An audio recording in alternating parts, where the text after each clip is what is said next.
like to ask everyone if they could put their cell phones on vibrate. But nowadays that's loud too, right? So can you turn them off? Let me check mine.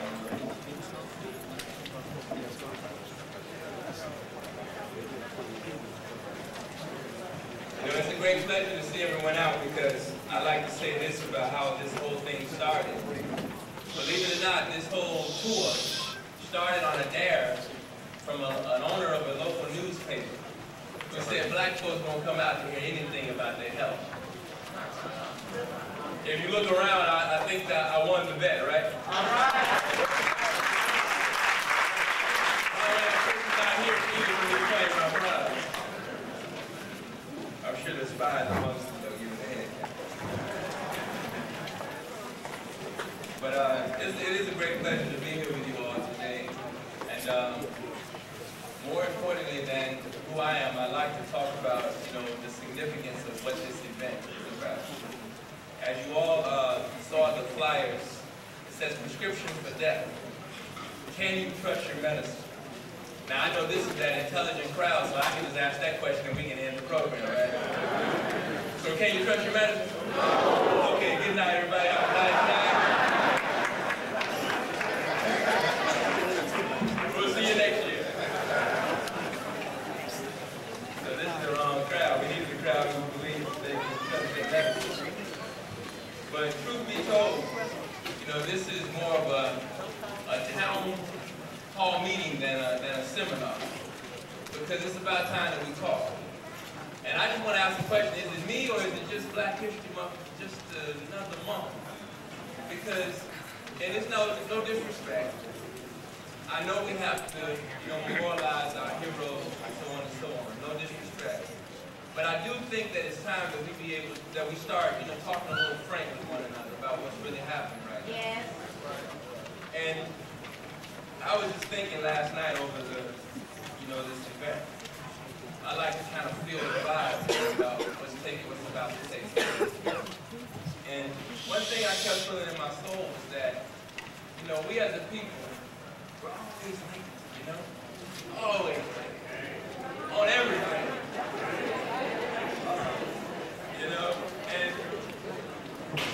And I'm thinking about, the 911 situation. You realize that 911 was not called 911 on September 11th. It was termed that September the 12th, right? Right. So I want us to think about the health situation that we find our people in. Because it used to be a time, see I'm from the South, so I'm going to do a little Southern thing with all of them. It used to be a time when someone down the street who was the cousin of another cousin who lived in a whole other state on the other side of the country had AIDS. But now, a show of hands, how many people in the room know someone who has, had, or we lost to AIDS? Diabetes. High blood pressure. Heart attack. Prostate cancer. Some of your hands are not going down. Do you hear what I'm saying? I would say we have a crisis. If there was an alarm attached to the state of health for Black people, it'd be going off right now. They'd be doing that funny signal on your television and all of that. It'd be going off right now because we're sick. Look at our neighborhoods. In all of our neighborhoods, there's somebody who knows where's Kenneth here. Someone who doesn't look like us running our shop. And I got a problem with that. I've gone to some of those stores just to see. And it's a real apathetic experience shopping in there. But in Atlanta, one of the blackest cities I know, there's a black this, there's a black everything in Atlanta. The Black Cleaners Association, everything is black. The Black Car Wash Association, black vegetarian, black this, everything black. But you know what? All the health food stores in the Black community are struggling. Something's wrong with that. I asked my sister, I said, do you realize there's a relationship between inventory, stock, and patronage? You understand what I'm saying? It's a simple formula. But yet we run to the other side of town because you know what it is? We're sick. We're weak. in the bashing section, but I really want you all to hear some terms. I'm a dictionary kind of person, so I want to read some things to you. Affliction. Physical or mental distress, especially pain or illness. Listen at the synonyms. Hardship, misery, misfortune, distress, ordeal, trial, tribulation, adversity, suffering, trouble, illness, agony, pain, grief. Do you hear these words? This is a horror story. But remember what I said about 911 now? They named it that 912. So sometime in the future, they're going to look back and they're going to say that the fattest person in America is a black woman, excuse me, the Christian black woman. Let's talk real, all right? I can talk like that because I'm in a vegetarian place. All right? The fattest child in America, the African American child, every major disease we lead. Black men, we are the head of every cancer there is except cancer of the cervix, and I think we know why we're not leading that path. But there's a problem here in Atlanta, so we're approaching that one too.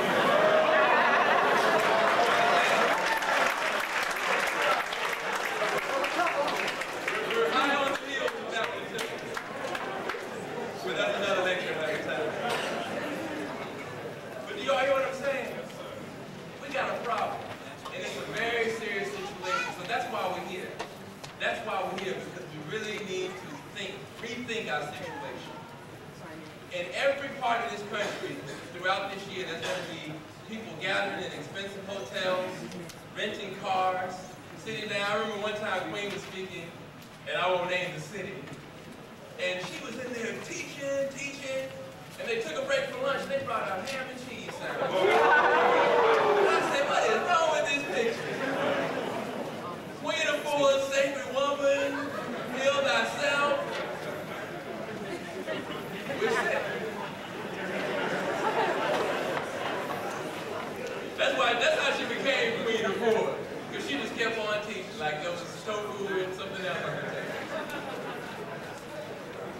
But again, this is a great thing, to see you all here. Let's give our elders Brother Gregory.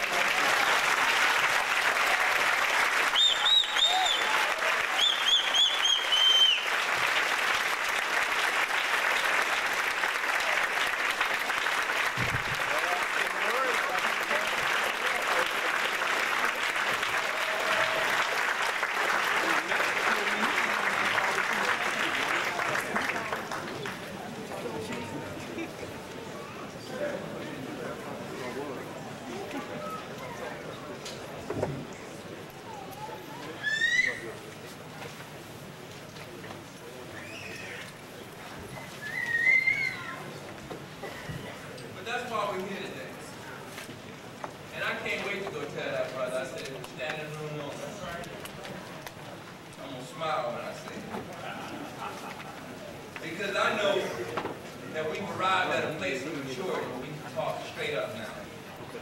You see, we have a health food store, and it's interesting because I know what it's like to be that one in the family who eats different and all that kind of stuff.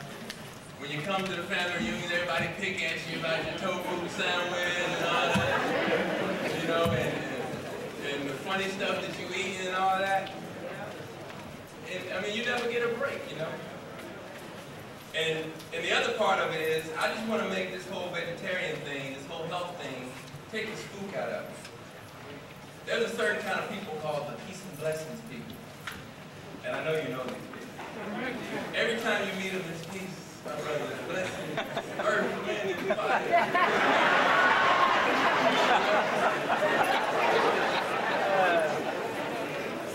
And you know what I'm talking about? Can I get a witness?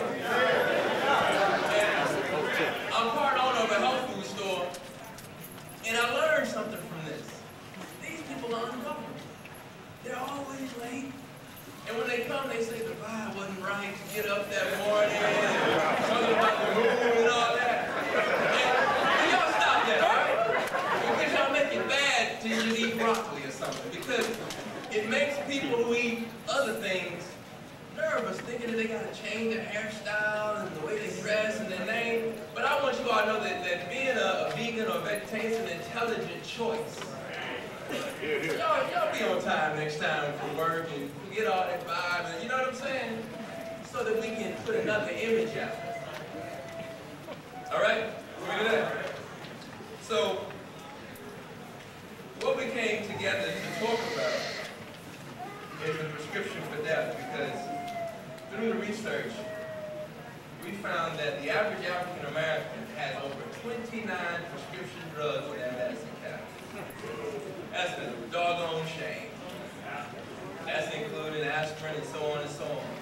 But we want you all to start reading, because all the side effects are diseases within themselves. You hear me? And so we are going to challenge the status quo. And that's why we brought giants. I'm just tall, I'm not one of the giants.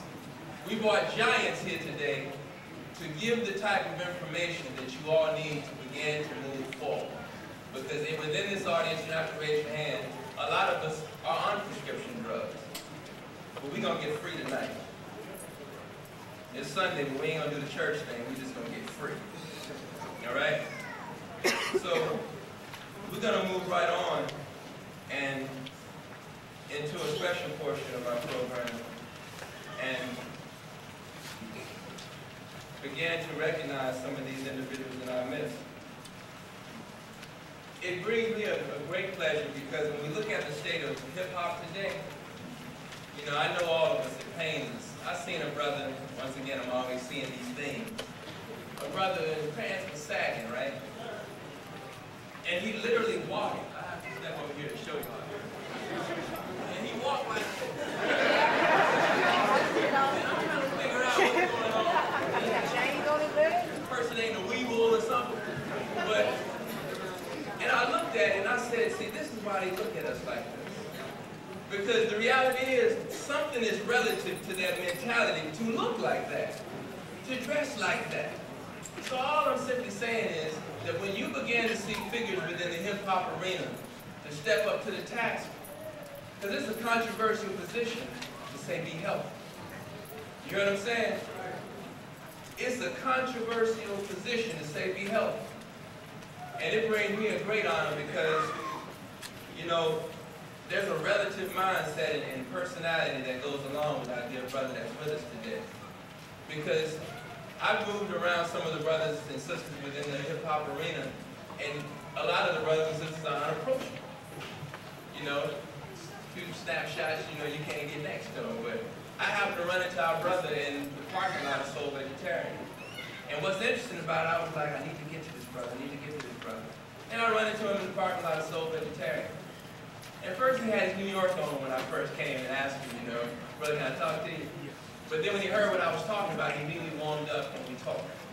So it gives me a great pleasure and honor to be able to introduce our dear brother and his wife, who have stepped forward to champion a very, very revolutionary position and challenge our people to be healthy. And so let's give a warm round of applause to one of the greatest rap groups of all time.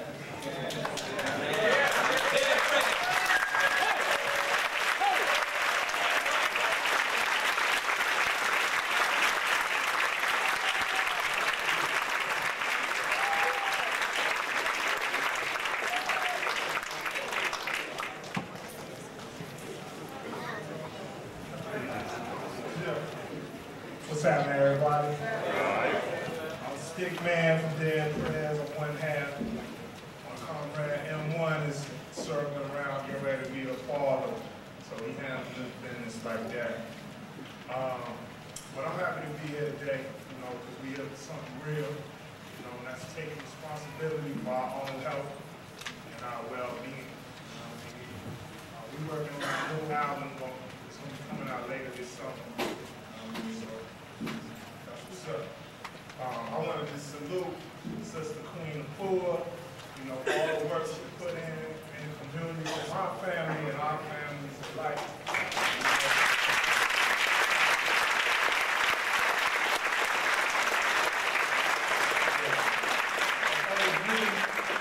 Because trip.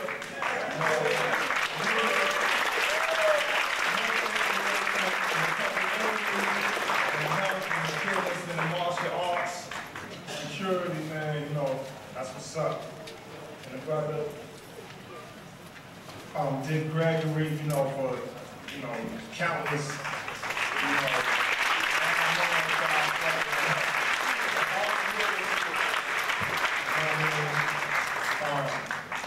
you know, and that's, you know, basically that's why I'm here, to lend my support to the cause, you know what I mean? In fact, I want to share something with y'all from my new album.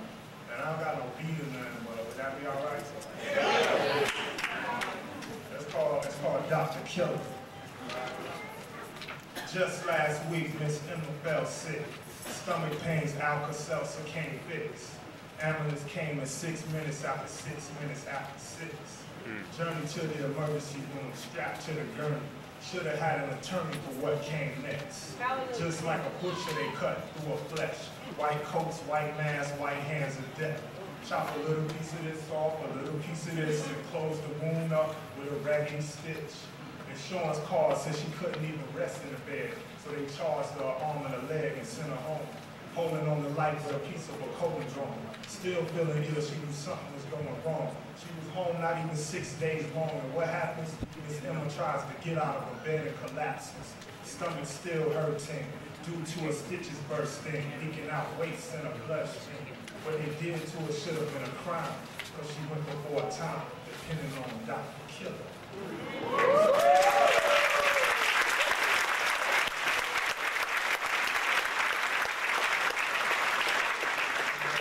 That's how we coming with it. Might be our last album.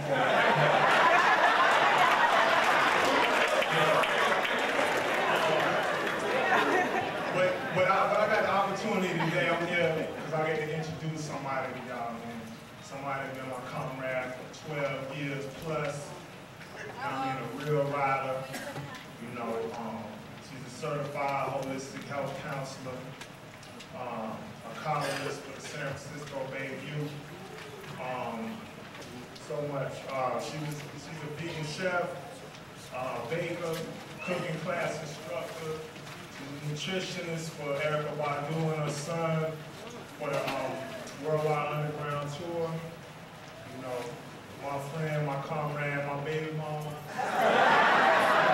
Y'all join me, welcome her, feel a moment.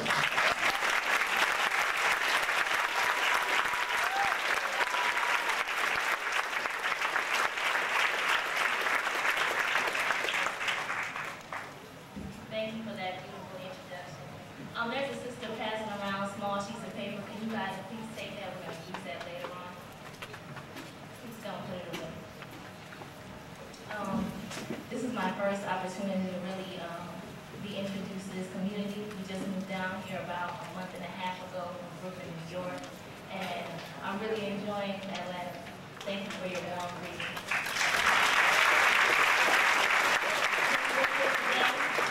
Talking about medicine and how it affects our community, I wanted to just share a small story with you about a client that I had. This woman was about 49 years old. She thought she had had a stroke. Her whole right side had gone numb, so she went to the doctor to find out what was wrong. They took numerous tests, and she found out that she had MS, multiple sclerosis, which is a disease of the nerves, if you're not sure what that is. She did what the doctor said for about 6 months. She took about 8 different types of medication. And I would say within the first 6-month period, her health declined rapidly. She was no longer able to walk without using a cane. She could not hold her bladder. She would urinate on herself. She gained about 75 pounds. She would have severe pains in her body. She'd be walking down the street and just fall down and hurt herself. Her speech would become slurred. Her hands were shaking. And she worked with this doctor for about 2 years. And it had came to the point where a nurse had to come to her home once a week and give her these shots because none of the medicine that she was taking was working. So they gave her something else a little bit stronger. And he basically told her there was nothing else he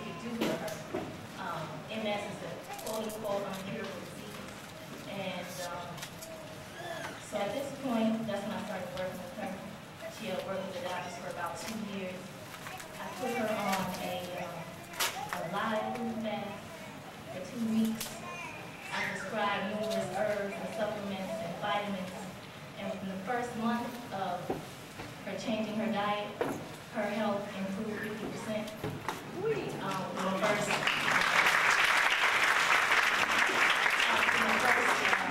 months, her health improved 75%. Within the first 6 months, her health improved 95%. And what I mean by improved, she was no longer on any medication. She no longer had to walk with a cane. She was not having those pains anymore. She could hold her bladder. Her speech was no longer slurred. Her hands were no longer shaking. She lost all the weight that she gained because the majority of it came from steroids.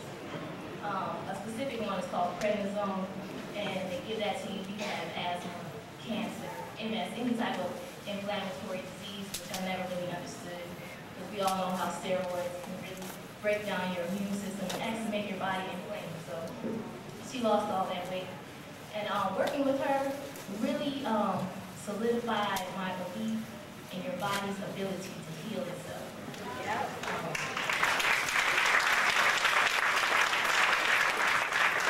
And I know it can be very confusing sometimes because we grow in society and we believe that the doctors are going to do all these tests, all these, new scientific tests on you, and then they're going to give you this magic pill and they're going to cure you. But in reality, a lot of times, that's not what's happening. And going back to your body's ability to heal itself, it's really important to believe that and to know that. Can everybody say that with me today? I believe in my body's ability to heal itself. That's very important. And I don't want you to just be walking down the street and believe that and then you're eating Haagen-Dazs ice cream, Krispy Kreme donuts, and fast food. You have to believe that, but also give your bodies the right tools to do that. That's right. And what are the right tools? I would say fresh fruits and vegetables, whole grains and beans and nuts and seeds, exercise, rest, meditation, relaxation, love, a positive attitude. These are just a few of the tools that I have.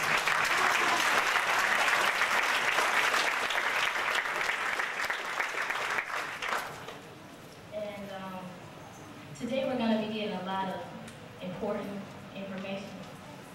And information is wonderful, but if we do not utilize it, it really will not matter. It'll just be words that we heard. So on those sheets of paper that everyone has, does everyone have a sheet of paper? No. Does anyone have any extras that they have? If they could, I try to print out about 200, but it looks like it's much more people than that here. On those sheets of paper, I'll wait till everybody gets it. And if you don't have a pen, I think we have a few extra pens floating around, and you can raise your hand. Maybe someone next to you also.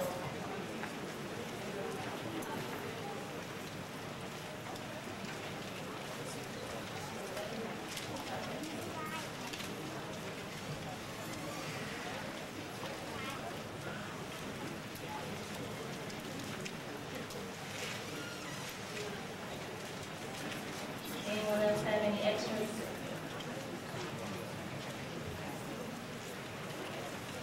If not, we know that there's much more than 200 people here in this room.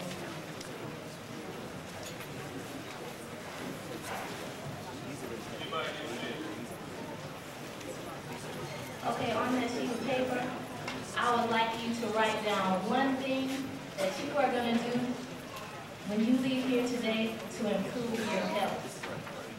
And I know we all know at least one thing, because we done told it to ourselves in the mirror. We told our family, we told our friends. One thing that we're going to do here, we're going to write it down, and we're going to do it when we leave here today.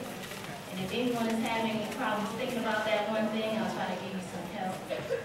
You can maybe say you want to drink more water, but I want you to be very specific about it. If you drink about 8 ounces of water, let's say you want to drink realistically 24 ounces of water a day. And how are you going to do that?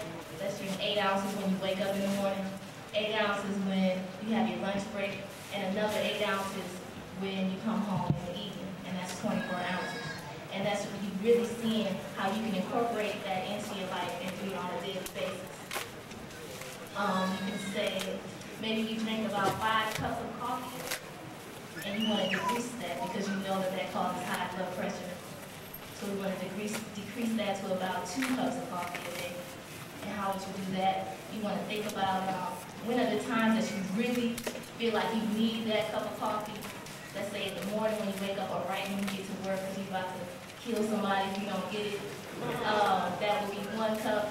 Or in the afternoon when you start getting tired and it's almost time to leave work and you don't know if you can make it, that might be your 2nd cup.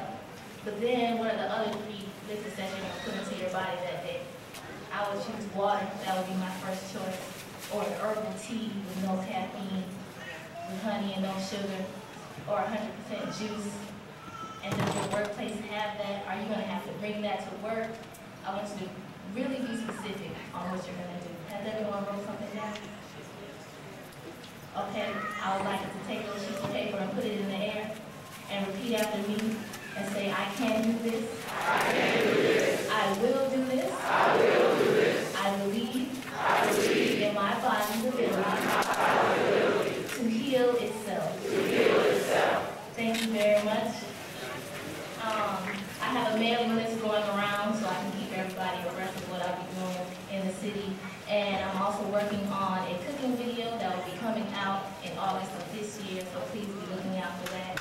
Thank you very much.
got a chance to meet one another.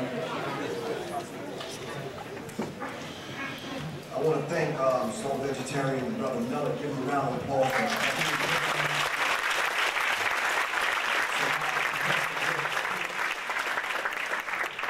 We've been brave enough to have Professor Griff speak along with Gregory, Queen Afua, and definitely my brother Stick-Man from Prez. Man, give that brother, give that brother.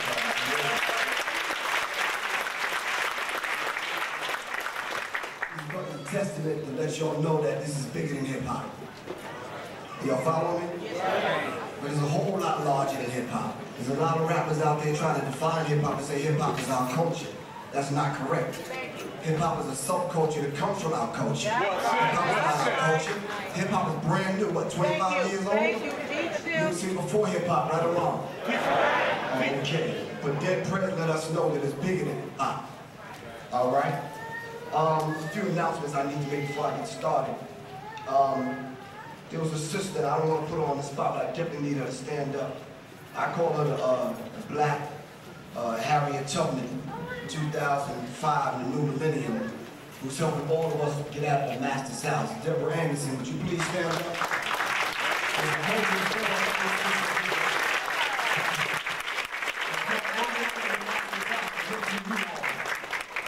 And the next forum will be March 5th, is it right?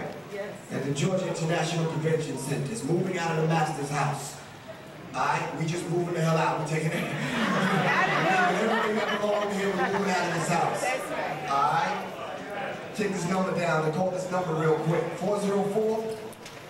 404-419-6030. 404-419-6030. When you leave today, as soon as you step out the door, turn your cell phone back on and call that number. Alright? 404-419-6030. All right?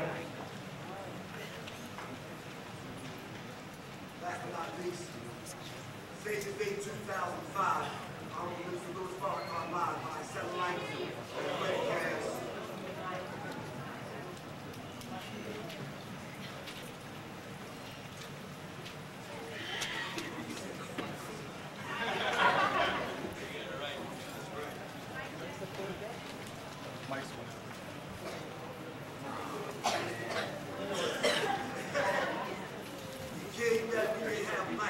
Sunday, February 27, 2005, 4 p.m. Doors open up at 2 p.m.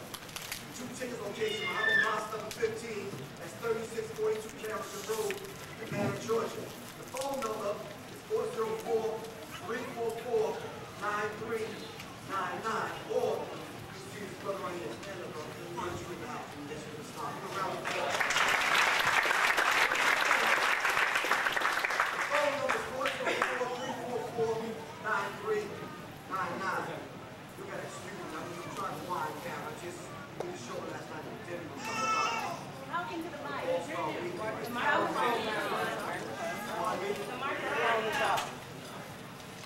I was saying you did a show last night in Denver, Colorado. And I was for the All-Star game, the NBA All-Star game. I don't know if you can get around that kind of atmosphere. It's a very playful, frolicky kind of licentious kind of atmosphere in which you definitely have to maintain your righteousness and get around that kind of atmosphere. Right? Not only your diet, your mental health is in jeopardy, your spiritual health is in jeopardy. Yeah. So if you've never been around that kind of atmosphere, you know how much you got to hold on to those things that keep you on the right path and follow. So I'm trying to wind down after dealing with flavor for about 10 hours. And, you know, you really don't understand. You really don't. And I want to say that I'm so glad he left that cave bitch home. Wrong. A bitch is a female dog. I'm not cursing. And I'm not trying to be disrespectful. She's a cave woman. She just crawled out of the caves of Europe a minute ago. Are you following me?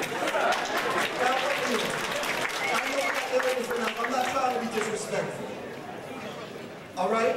There's no reason in the world that man comes from the most powerful rap group and throughout the world, ended up on TV in 2005 with some king. Now,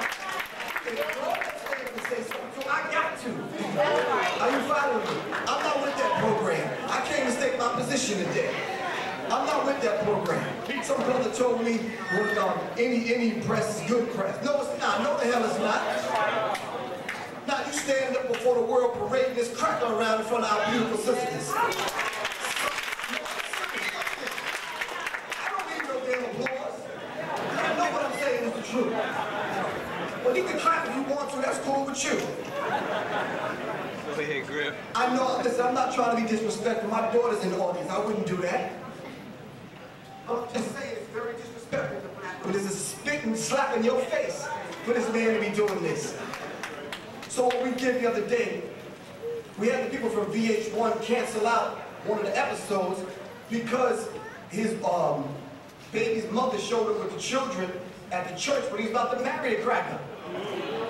So she showed up with a shirt that said deadbeat dad. He ended up cursing her out and was about to get into a physical fight. And it was like, no, brother, don't do that. Before the world. Now let me tell you something. What do you think these crackers got planned? Those ones that put this thing together in the smoke filled back home. I'm gonna get to the health thing in a minute. Give me a second. Go ahead, go ahead. We need to ask family. We need to clear this up right or wrong. And you need to know my position because I'm with them all the time. So they have another plan. See, they're planning and they're chipping away at the public enemy thing. All right, they separate Griff from the group. You understand what I'm saying? The group went on to do their thing. The earlier records were a lot stronger than the later ones. Are you following me? And it's getting watered down and watered down and watered down. Just when you thought public enemy was down and out, they come hit you with a left hook with flirting with the white woman. They're trying to take us out totally. That's right, that's right. What do you think the young ones, the new generation is coming up to have to be introduced to public enemy through that madness? So we have to say something. We got to put it in check. That's right. So they want to induct us into the Hall of Fame in 2012. And they're making the young people think, in order for you to get here, nigga, in the Hall of Fame, you got to take the white woman. So we got to turn that back around. Are you following me? So I had to pull Flavor's coat yesterday. You know Flavor don't like me. Because I was the one that had to go into the projects with the S1Ws to smack the crack pipe out of his mouth. I'm not trying to put the man's business on front. Y'all already know this. That's right. Y'all got some people right in your family that do the same thing. That's right. That's right. Am I right or wrong? You're right. So I just had to take a few minutes to clear that up in case you had a question mark over your head about where I stood. So if I disrespected any sister in here that felt the turn bitch out of line, you know, I apologize for that. But you not the bitch.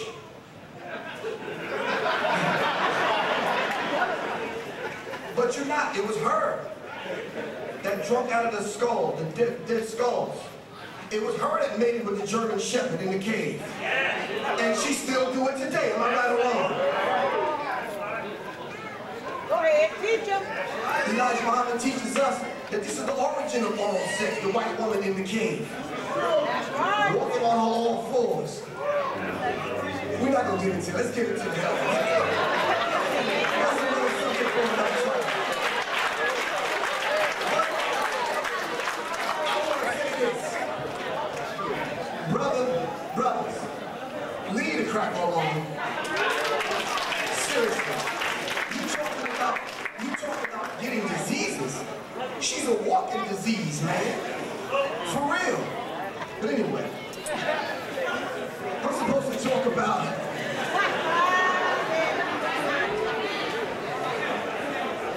Yeah, you're right.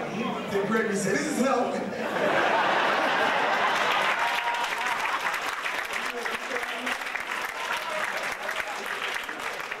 If nothing else but spiritual help. The hell you gonna go into the hereafter, into heaven with the king? It ain't gonna happen. God ain't gonna let it happen. Their time is up, seriously. That's right. Their time is up. So thank you. It's a wrap. I'm supposed to deal with outside forces that shape and force us into this destructive mental and physical deteriorating health habits. Myself, Dr. Greg, can you stand up, brother, let all the people see your handsome face? Stand up, come on up here, man. Please, come on up here, man. This brother spoke with myself and Queen Afua in Los Angeles, California. We tore it up, I'm not wrong. And this brother kicked down the door for this queen, man. Stand up, sisters. Please stand up. Everyone give her a round of applause.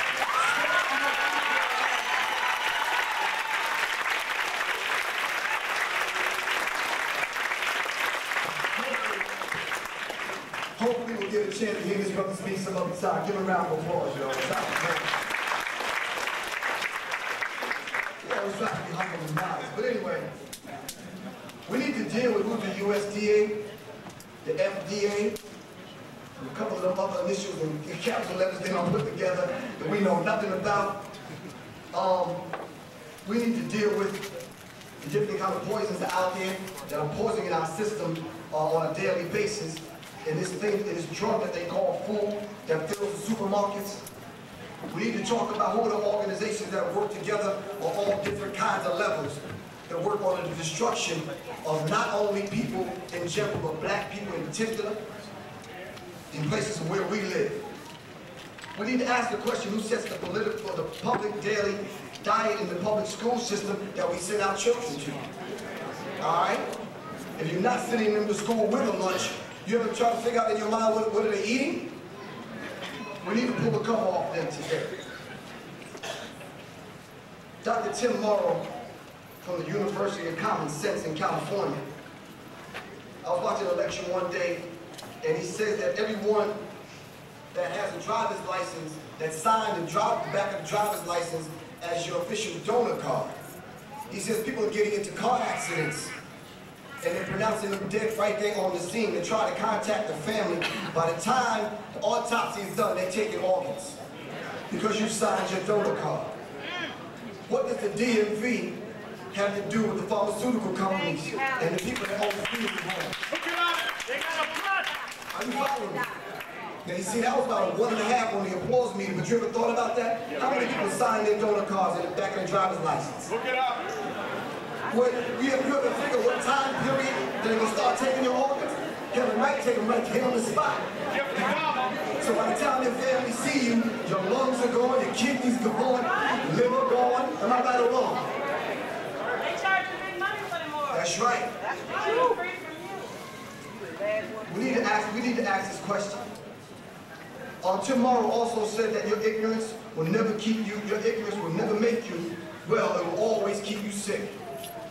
Now, they got race, ethnicity, medicine that I've seen on C-SPAN. We don't have time to get into that, but I have very limited time, and there's some things that I want to drop on you. Anyone that know me, within my small little circle, always hear me quote the scripture. And those of you that are students of scripture will know this. In the book of Revelations, it teaches, and it says, and I heard another voice from heaven saying, come out of her, my people, that ye be not partakers of her sins, and that ye receive not of her plagues.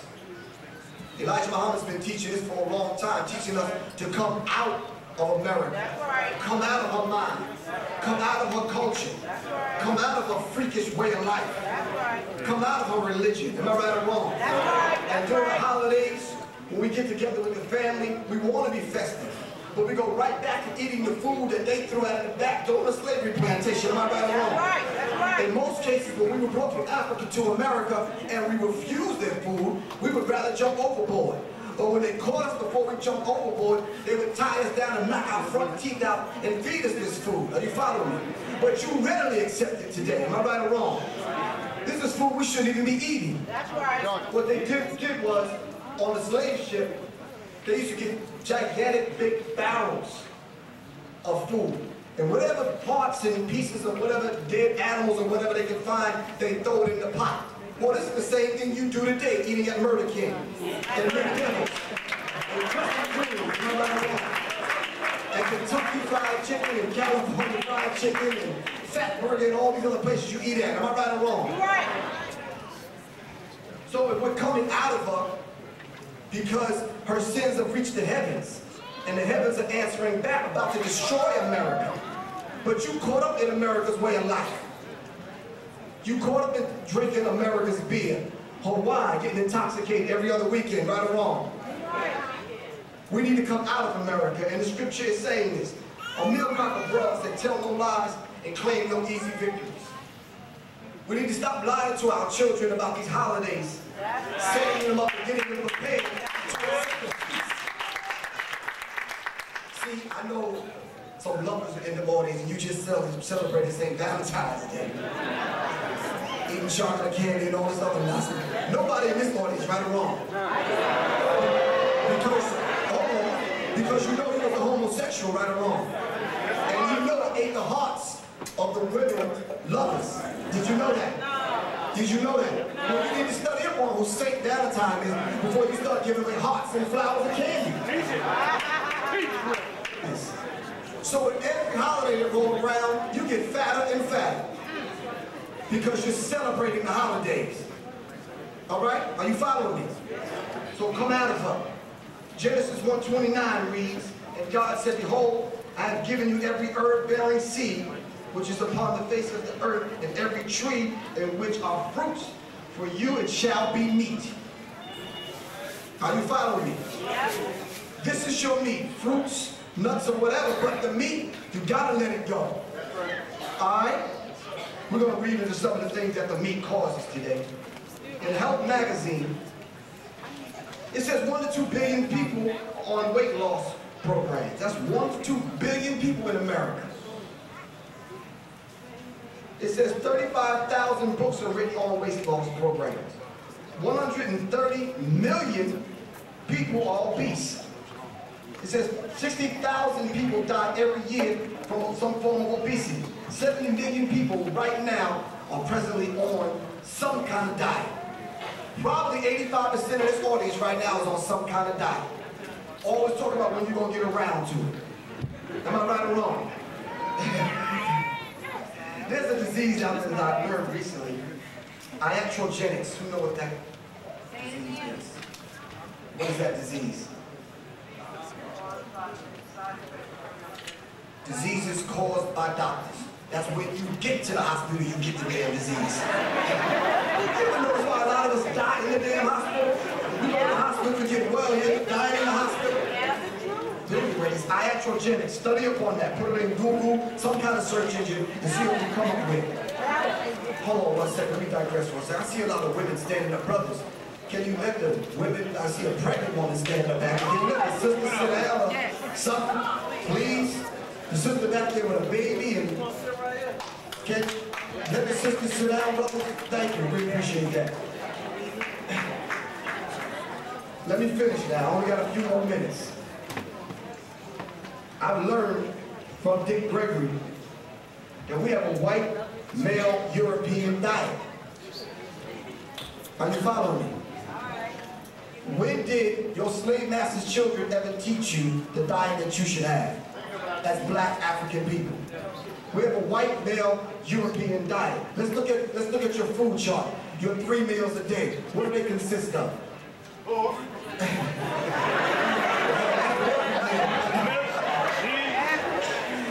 Just real quick, if you look over the 3 meals a day that you have, and in the time frame that you have them in, it's impossible to digest a decent meal. Am I right or wrong? So if you ate bacon and eggs in the morning, along with toast, hash browns, coffee, some vitamins and orange juice, and a piece of fruit, like that's going to do you some good, by the end of the day, you won't even digest that meal, right or wrong. But by 6 o'clock, you already ate lunch and damn dinner. So imagine how backed up your system is. So that term you're full of shit may not be too home based. So, wait, don't get me wrong, I had to explain this in the last lecture. Shit is strategic high intensity training, brother OT. Raise your hand.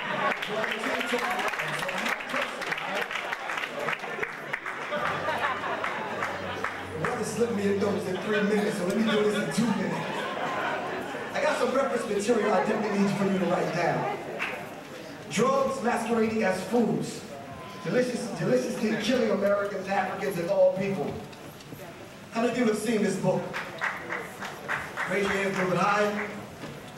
I want everybody to see there's only about 5 hands in it. Everyone should get this book. What's the name of it? Information. Suzar. S-U-Z-A-R. There's not a website on here. There's no contact number, but it's drugs masquerading as foods.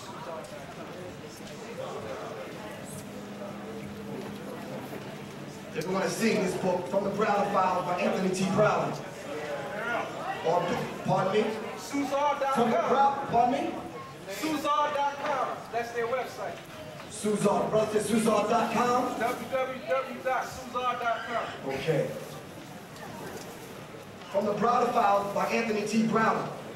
On page 93, he deals with the 8 causes of illness and death among African Americans. High blood pressure, lung cancer, prostate cancer, breast and cervical cancer, diabetes, obesity, HIV. And I want to stop there and say 43% of all the new AIDS cases, black women. Need I say that again? Pardon me? It says 68.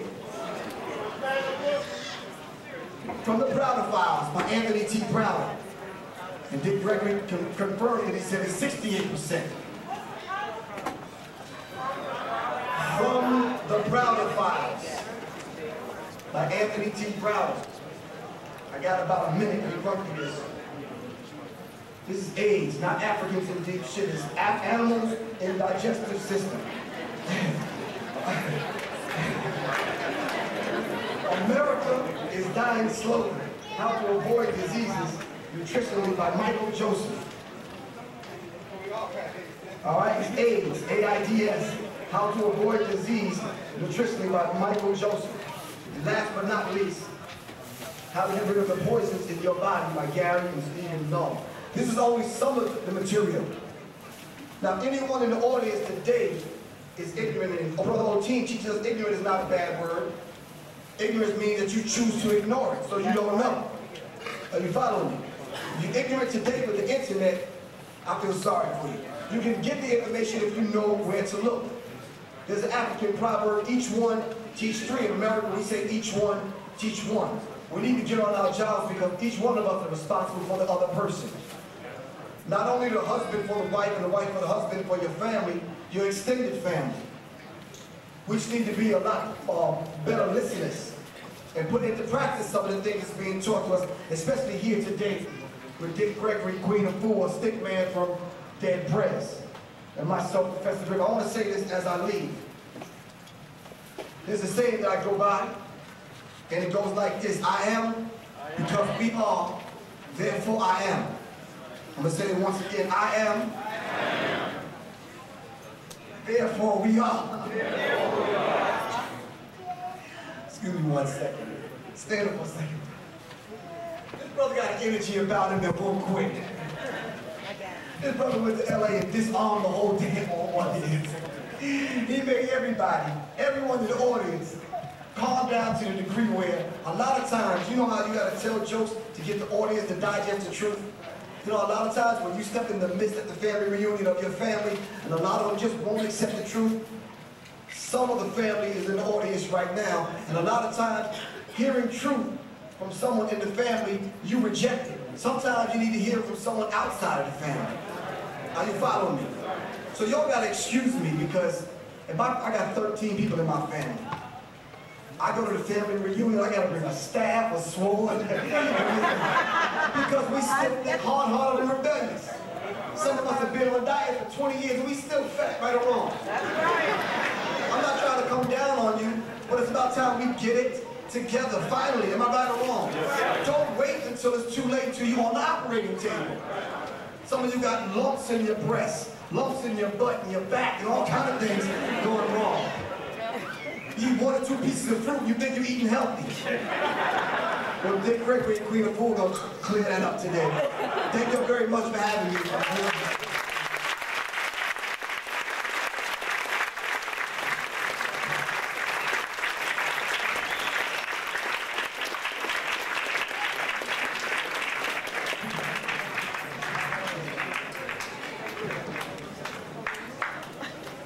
Now we know why they threw him out of that rap.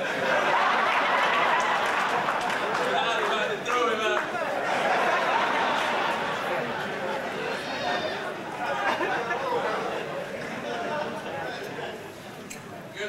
kind of brother when you have to come behind with the disclaimer that the views expressed on this stage do not reflect the position of Gregory Jackson. He's the cousin that he was talking about.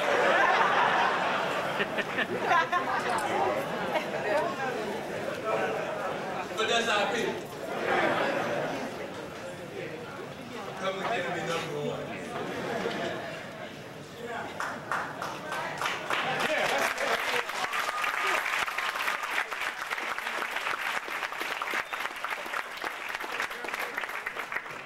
Once again, just want to ask everyone to turn your phones off, please. So we're at that particular portion of our program, moving very swiftly, you know, we're going to get on time. Everybody all right? All right, good. And this portion is very, you know, dear to us because all through our travels, you know, on this health tour, what we found is in every neighborhood, you all ever noticed that in every African-American neighborhood, you got Burger King, Krusty Kreme donuts, you know, Drunken Donuts, Big Devils, all of these places are there. Taco Hell, you know.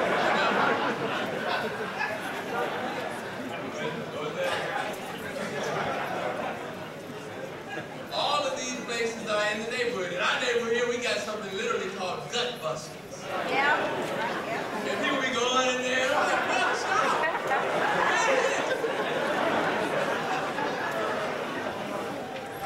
But they keep going in there. But within our community here, we wanted to make sure that there were certain individuals that didn't go, you know, unannounced. Because we need this, you know. You gotta understand, I mean, whenever you travel, I'm telling you, you see it everywhere.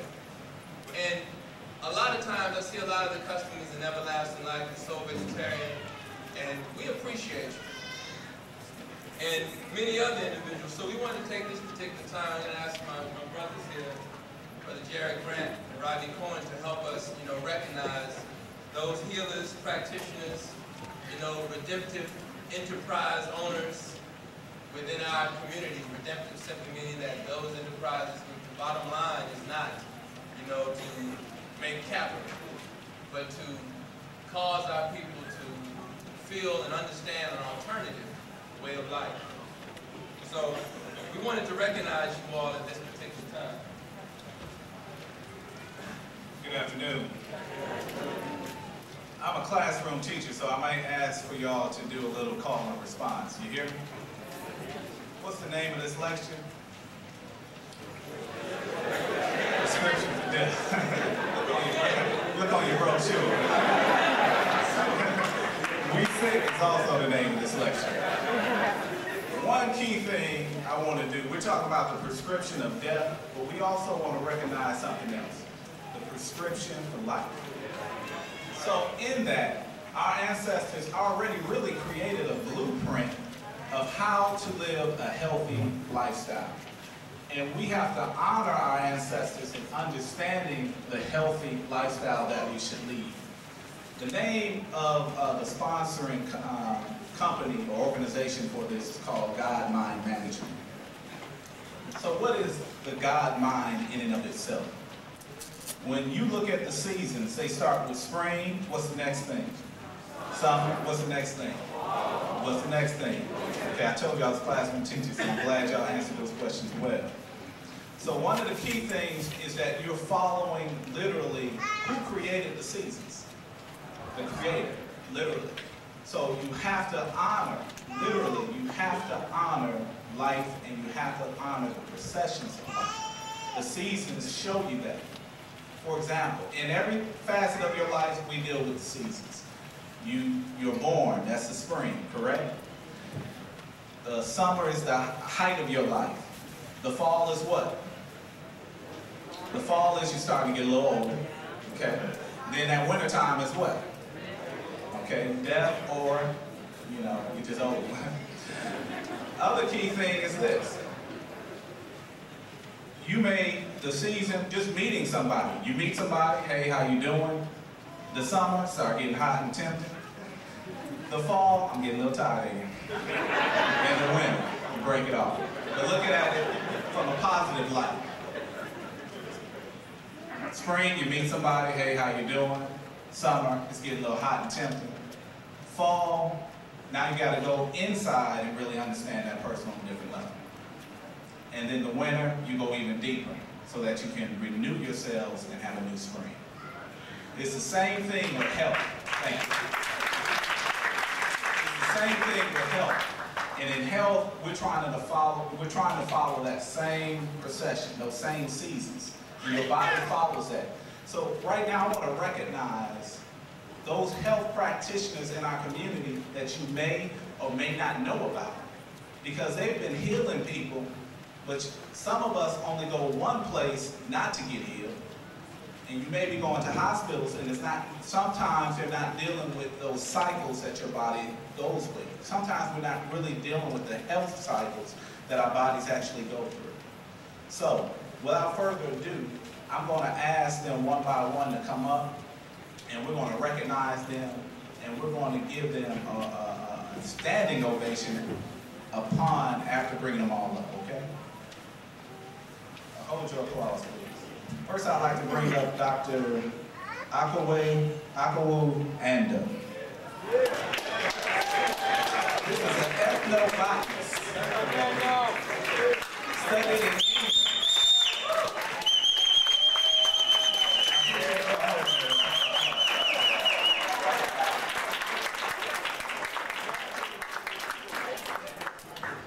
Just a few bullets about this brother. He's an ethnobotanist.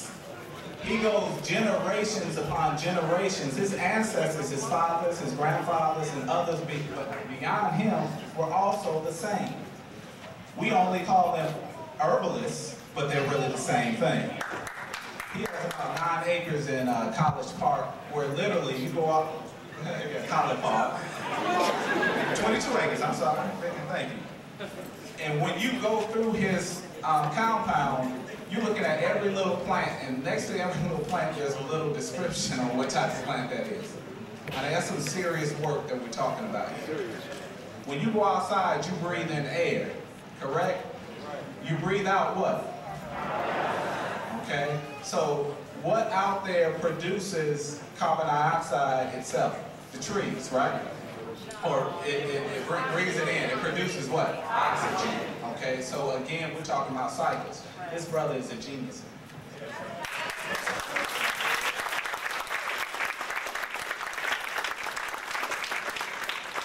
Next brother is Dr. William Richardson. Medical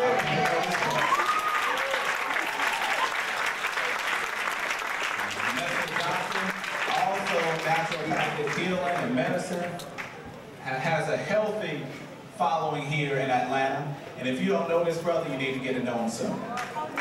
Okay? So if you need the best of both worlds, you have the best of both worlds. Because he's an MD as well as honoring our ancestral path with herbs, naturopathic healing. Let's give this brother a hand.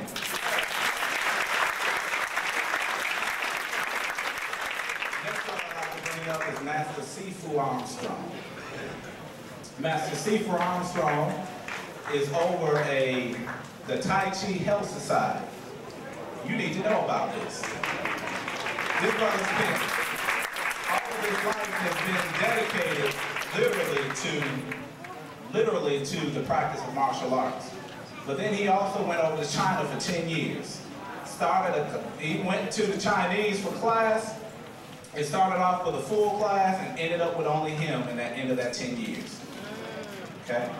This brother is tight on the science of Qi and the science of the Tao. Also, the Tao is also known as Ma'at, for those who didn't know. Okay? So if you ever study Taoistic anything, you're also studying Ma'at. Okay? So this brother, Tai Chi Health Society, is doing a lot of work with Qi out in Riverdale and also healing many of our people. Let's give him a round of applause.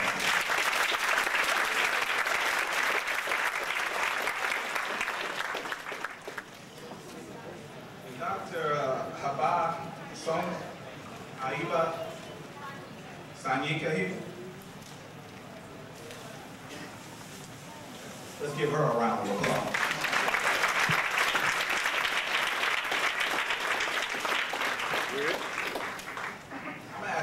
do the next two, especially because him owning a health food store, we also want to help recognize that.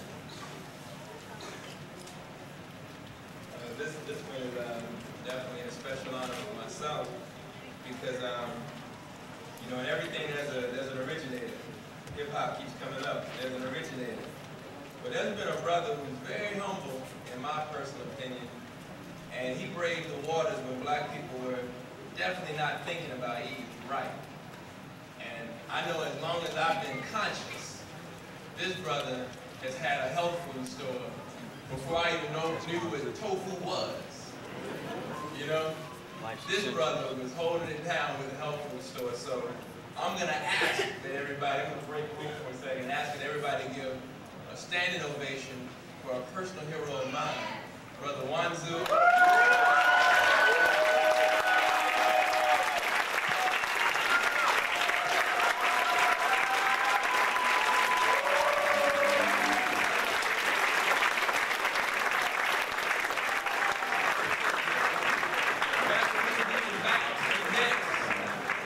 Brother Wanzu was definitely holding it down and making sure that we were very, very clear about what was essential to life. So, once again, personal hero to the community, and it's a definite must that we patronize.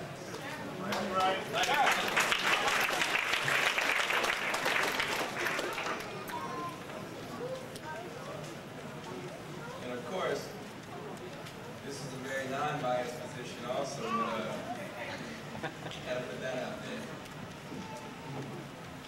With the health food store, there's also something else, because you look through the city, and before all the other vegetarian restaurants, and it's a fact, it's documented, you know that you look and you find that many other restaurants, health food restaurants, vegetarian restaurants, they used as a blueprint,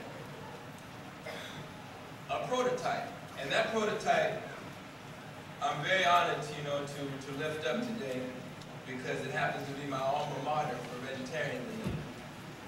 And that's Soul Vegetarian Restaurant. Hallelujah.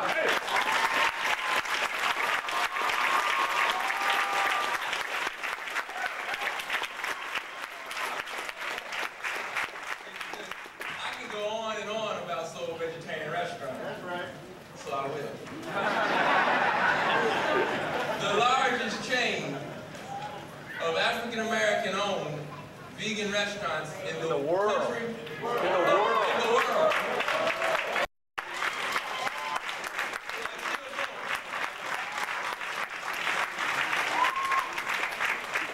And it takes a certain kind of persistence, you know, to keep on serving, because I'm gonna keep it real with y'all.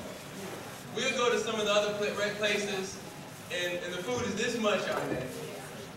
And we don't say nothing about the price. You know why? Because we're just glad to be there. And when we move the price just a second, I mean, our people are sensitive. And I understand, but I really want to stress the fact that you got to appreciate in the times that we're in, there's an arc in the mist now. Let's just be real. When it was raining, people was glad to see Noah. Now, with all those diseases, I saw people's hands up in here. I know y'all glad it's a Soul Vegetarian Restaurant.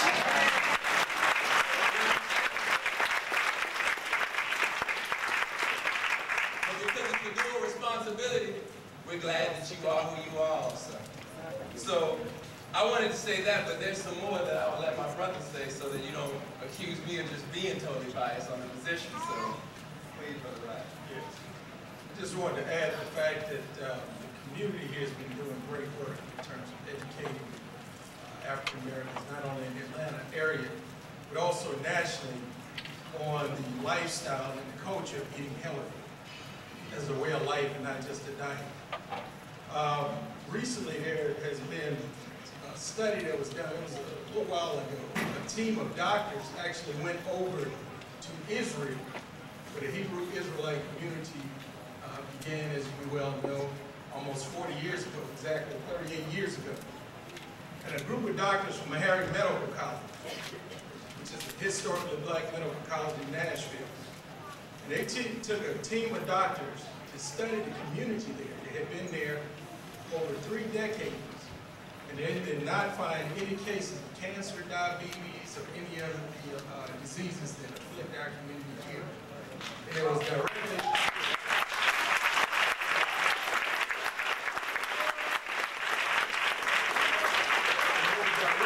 related to diet, one, and also community spirituality, particularly the diet.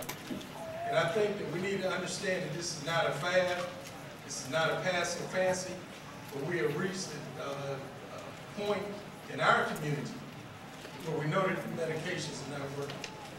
If you look at other communities working in education, I've worked at various colleges and universities and studied different institutions of higher learning.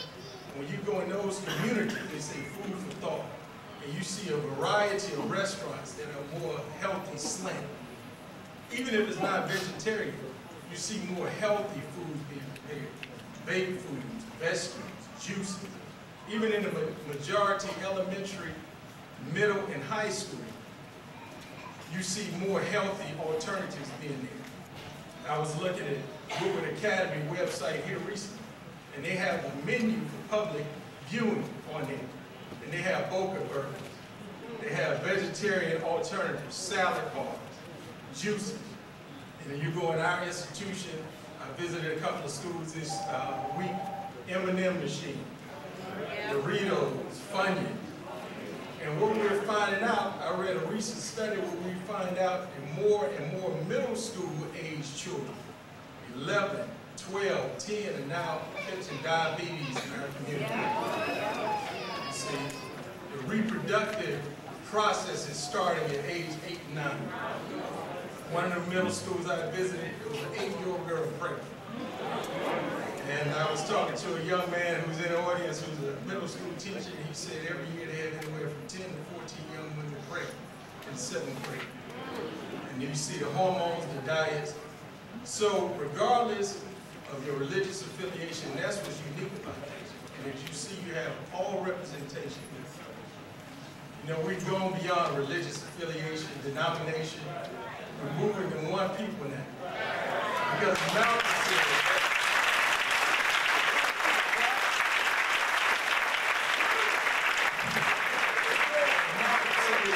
when the tanks and trucks roll, it doesn't matter if you're a Mason, it doesn't matter if you're Baptist, it doesn't matter if you're AME, it doesn't matter if you're Alpha, Kappa, Omega, Sigma, AK, or Delta. We're all black, Negro, and color. So in that spirit, I want to bring up Prince Ron to accept this award. Right? Okay.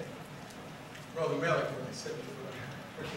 And also, too, Brother Malik, I want you to step up.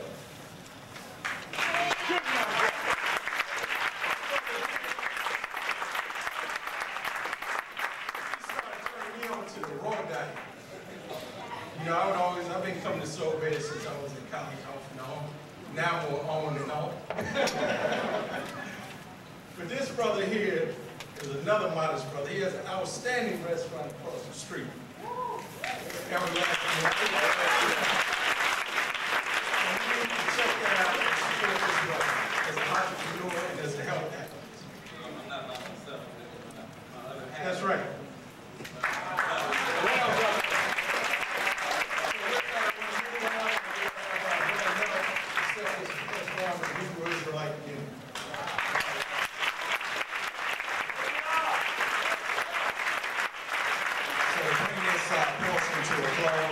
So we'll start our main event.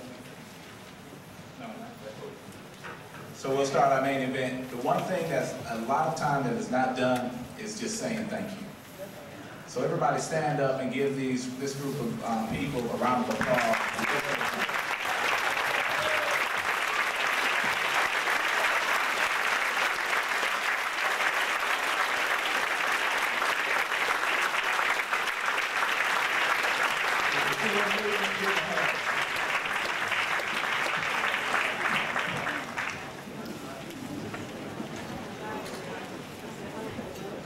Don't let them leave without talking to them.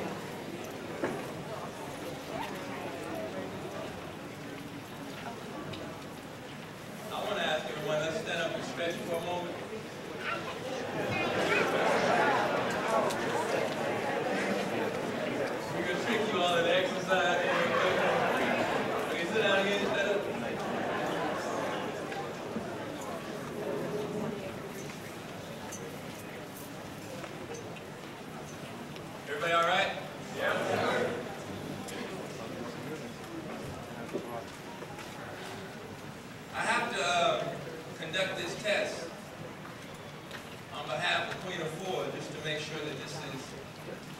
actually gauge the intellectual capacity of the audience. So there's the test that I need to conduct right quick. You mind, participating real quick with me? All right, all right? All right. Now you got to answer this, all right? When a cow is a baby cow, what do you call it? A calf, okay. Queen, that's from the South. This kind of stuff is easy. But I got to do it anyway, She's the queen. When a goat is a baby goat, what do you call it? All right. When a human is a baby, what do you call it? All right. All right, it's going to get harder now. When that cow is a kid,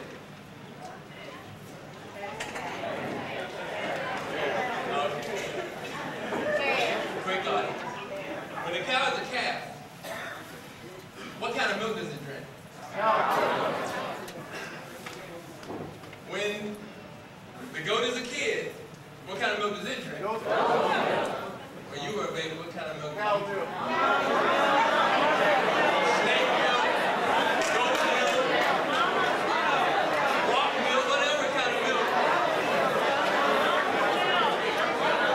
As long as it was white, it was all right. But you ever thought Similac? What is that? Just keeping it real, from the South, I was poor.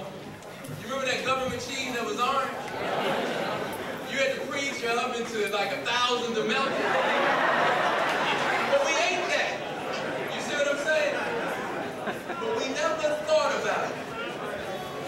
So that is why it is so profound what Queen Afua is and what she stands for. Because listen to the simple profundity of heal thyself.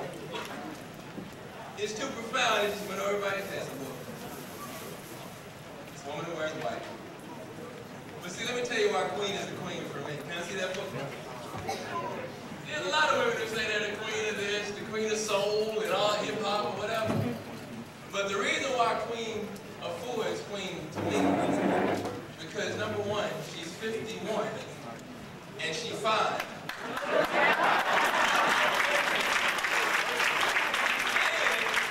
she can take her right foot and put it right here. Right there. So please, let's give a warm round of applause.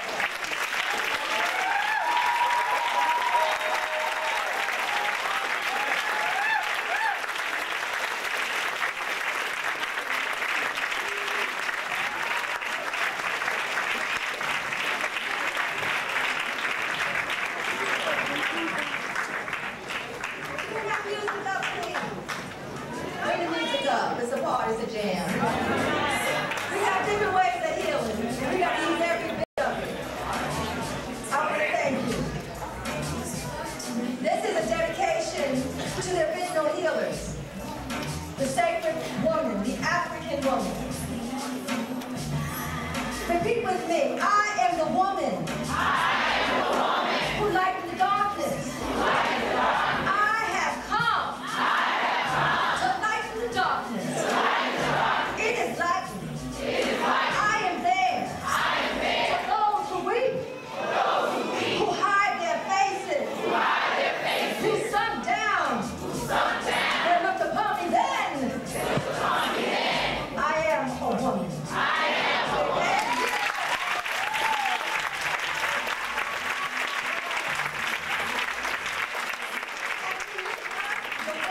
Because you are the primary healers of the household.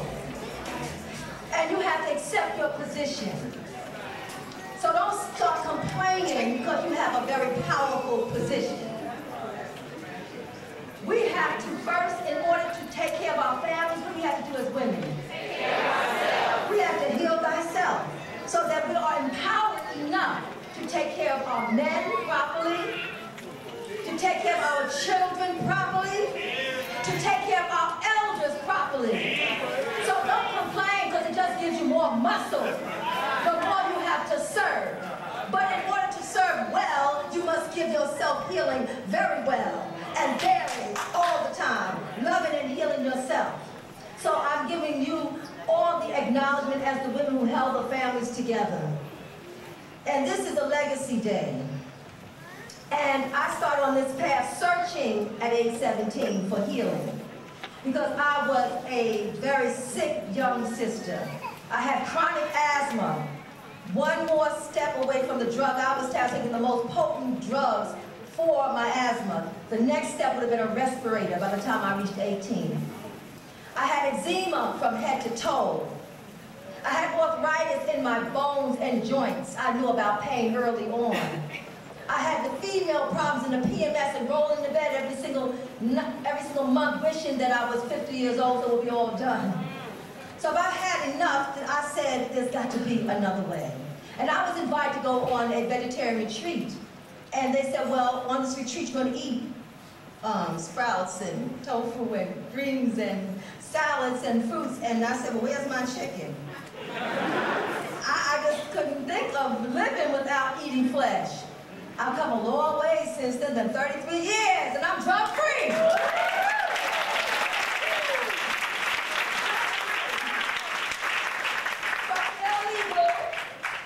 And the legal drugs that's right in your kitchen, on your plate, preparing your family with that food.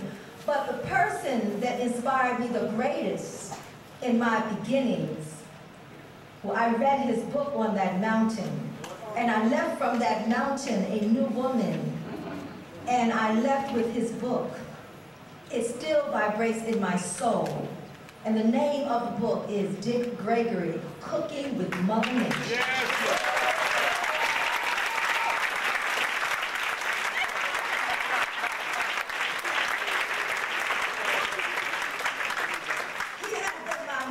For years, I did my first fast on his cleansing, and my friends and associates would come to my house for a weekend to stay or for a day, and they would eat what was in my kitchen, which is now I call the Kitchen Healing Laboratory. There's no fast foods, no fried foods, no microwave foods, no sugar foods, no dead foods in the Kitchen Healing Laboratory. So to him, I'm giving honor for waking us up in my early stages. And from that, it gave, reading about his family gave me the courage to raise these two souls. See, we're together today. We're gonna work this today. I got my little time, and I'm working with my children. It's about the legacy. It's about passing it on. It's about passing it on, and each generation gets brighter and brighter. I tell my children, what I don't know, you better know. And my son reminded me, supernova star, the celestial cometic Chlorophyll, you got a lot of nerve. I say have the nerve to be your natural African self at all times. And he said, Mom, remember you had to be, you know how you like a mama thug? Because I remember going to my sister friend's house at night, like 11 o'clock, 12 o'clock at night, for her to help me sign my papers so I wouldn't have to have them inoculated. So I smuggled them through elementary school, primary school, high school, and got him into college. When he got to 17 years of age, and we were going to, you were to send him to college, and he had to go to the doctor to sign these papers. First of all, I had to do a lot of praying and everything, because I had all these paperwork done in a different kind of way. I was going to kill my children consciously, and I can't tell nobody, because everybody going to put you in jail. So I had to just keep it in. Now that they're grown, I can say what I want to say. I done proved myself. These are my lab specimens, and they are divine. I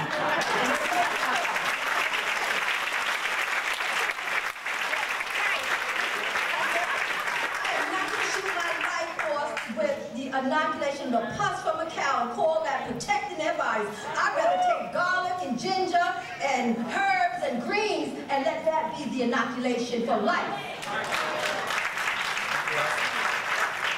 So my family did not embrace this. They thought I was crazy. And I remember when this one was 4 years old and his father gave him some cookies and something else, and he passed out. Because he was on live foods, green foods, juices, herbs, healing baths, all that. And he passed out from toxic foods. We passed out, we don't even know. We're walking around thinking we're alive, we have dead. But we got used to being asleep, so now we're just walking around asleep. And when you start to heal and detox, you say, wait a minute, I feel like myself again. The aches, the pain, that's not your natural state. Do not settle for disease. You got to change your ways to get your body back. I remember my two brothers and my father was in the kitchen.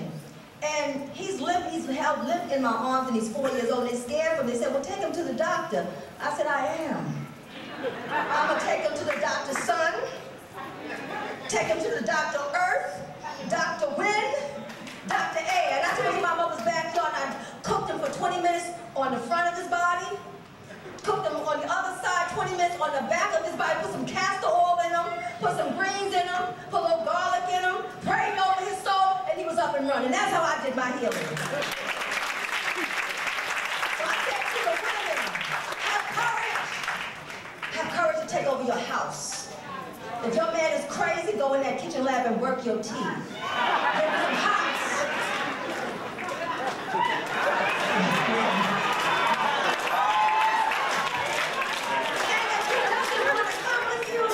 Don't discuss it, sisters. Make him a nice soup. That's what Afua told me when I came to see her, who actually opened the way for Gregory, me, and others. May her soul rest in peace, our great ancestor. She had a place in Chicago, a great, massive healer, had us fasting for days. She said, if they ever come for you, because you may get out there so much, just tell them you're just making soup for your people. That's a code.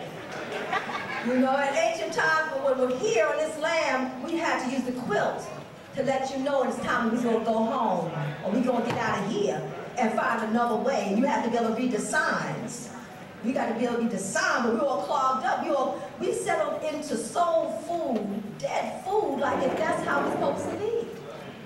That was for a slave person. We are liberated people in our soul, so we cannot eat soul food and justify it. Real soul food is sun-cooked foods. Foods that give you joy and help you be magnificent and help you break the addictions and get over the AIDS and you know you can eat yourself well or you can eat yourself sick. We have a choice every day. See, it's about our ancestors. There is a map for us to heal. It's in one word, and the word is ma'at. The word ma'at means many things. It means balance. That's what healing is all about. All of the wonderful healers are in here. What we're all striving to do is bring about an equilibrium, bring about a balance. It's about balance, about truth. So when you hold back your truth, you're going to die from inside. It's about harmony. So even if you disagree, you better find a way to work it out with each other. That's all we have is each other. Yes, ma'am. So I have taken a stand. I don't care if Sister can't stand me. I'm going to love her in it because I know she's not well. We are not going to go to slavery. But I said, I'm going to hold the light up for her anyhow, because one day she's going to say, oh, sister, thank you for being so patient. As I recovered from my dead state into my alive state, as I was sitting here, honey, praying and meditating. So we're not going to lose ourselves anyway. We're not leaving our husbands either. We got to heal them up. Pack them in clay, give them their healing baths, pray over them, whisper to them healing words while they sleep. We're going to have to use everything we can. In our position. We're not going to give up on our children if they're crazy and they've lost their minds. If you have to do a shut-in in your house, close the doors on Fridays, open up on Sunday. When you finish with them 8 pounds of salt, and them 2 or 4 ounces of wheatgrass, and then you're giving them greens, and you just meditate. They say, I don't want any of that. Then we're going to fast for 3 days. And while you're fasting, while you're fasting for the child's liberation, because then you're going to have to pray for them hard so they don't take them away and imprison them. We have modern day slavery. Continue to break those shackles. We're here to break every shackle today. That's going to heal us out today. There are many conscious healers that are activated and out today. And they all have a piece of what's going to make us whole. So I'm not holding up one and I've got all of it. I've got a piece of it. And my piece, I'm going to work it to the max. And we all got to work what we have to the max. And we cannot have any division. No, because with division, we will destroy ourselves. We are one massive, powerful people. Marcus Garvey set up, you mighty people, not one of us. Up, you mighty people. We as a oneness can accomplish what we will. But if we're getting up sick and tired of being sick and tired. When we get up, we start scratching each other's eyes out, getting attitude, being divided, being angry. So we got to purify. We got to purify. Supernova's going to do something on purify or die. You know, take your children and help them get their mission straight. I knew what they were going to do before they got here. And when they got here, I supported their purpose in life. If you do not live your purpose, you will die, becoming something that you're not. So you have to find yourself early on. And the mamas and the daddies got to begin to open up themselves to that level of healing. See, death is in the food. Life is in the food. And according to even the way you think about food, if you think that fast foods, fried foods, microwave foods is going to help to strengthen you and liberate you, then you have a dead mind. So if you're just thinking about it, then you're in trouble. So today I'm sharing the life force. Prescription for death is a balance, or prescription for life. What is your choice? When somebody is breaking from their drug addiction, you're going to go through cold sweats. Get ready. You're going to go through shakes and shivers. You're going to throw up.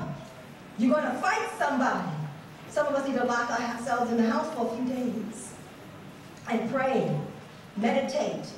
We had fibroid tumors the size of grapefruits, and they'll take out the tumor.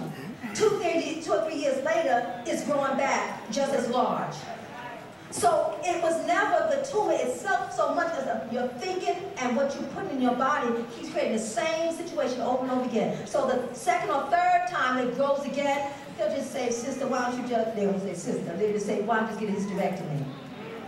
And the whole body goes whack and the whole planet goes whack because the root of the planet sticking together is us. And when we're gone, everything else is done. And when we wake up, everything else aligns itself. This is a global healing of African people. We are the parents of the earth. So it's time for us to stand up as the parents and begin to detox ourselves from everything that is not of balance and harmony.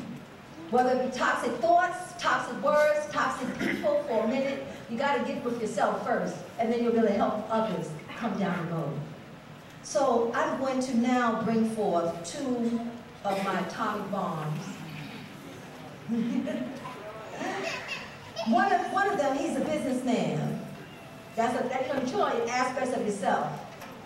And this businessman, he keeps everything in balance, he keeps the money flowing in consciousness so that we can continue to grow the vision and make everything work. So in this state, I'm going to bring him forth as bringing forth the medicine.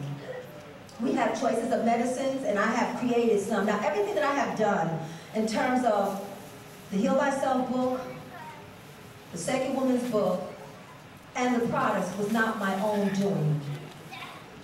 I created Heal Thyself because a wonderful soul, Bob Lord, said, after being on the radio 3 or 4 times, we need you to write this down, we need you to document what you have. And I remember we buried wonderful healers and they don't document their knowledge, and then their knowledge perishes with them. Or someone else from outside of your realm, foreigners come and they study you, and they write it, and they may mention you, but now they take it on, stolen legacy. So you better go ahead and write your truth. So because of Bob Lord, Heal Thyself was written, and I'm grateful for that.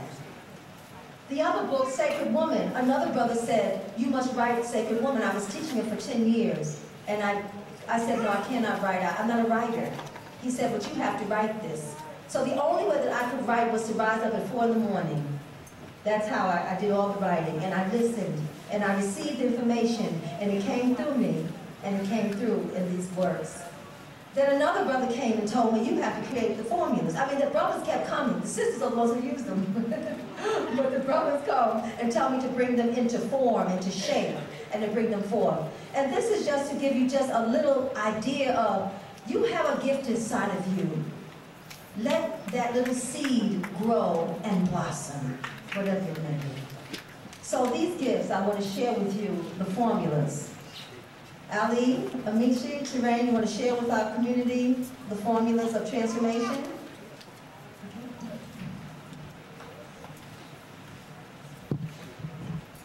Good evening. Peace and blessings to everyone in the room. It's an honor to be here. in Atlanta, Georgia. Finally, after being born and raised in New York, Brooklyn, I'm currently about to graduate from Howard University, so I look forward to that, you know.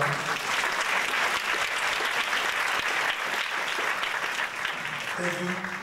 And so I'm here today. My mother called me and said, I need you this weekend, you know. And getting here was a challenge. Another can attest to that. It was a very challenging cancellation of flights. You know, there's everything. Everything happened to try to prevent us from being here today. To the point where my mother said, listen, Allie, I need you and Auntie Earth Cooker Wahida, who's in the back holding out the products, to like run today, because I might not make it today. But we kept moving forward, and now we're here. So I give thanks and praise for that.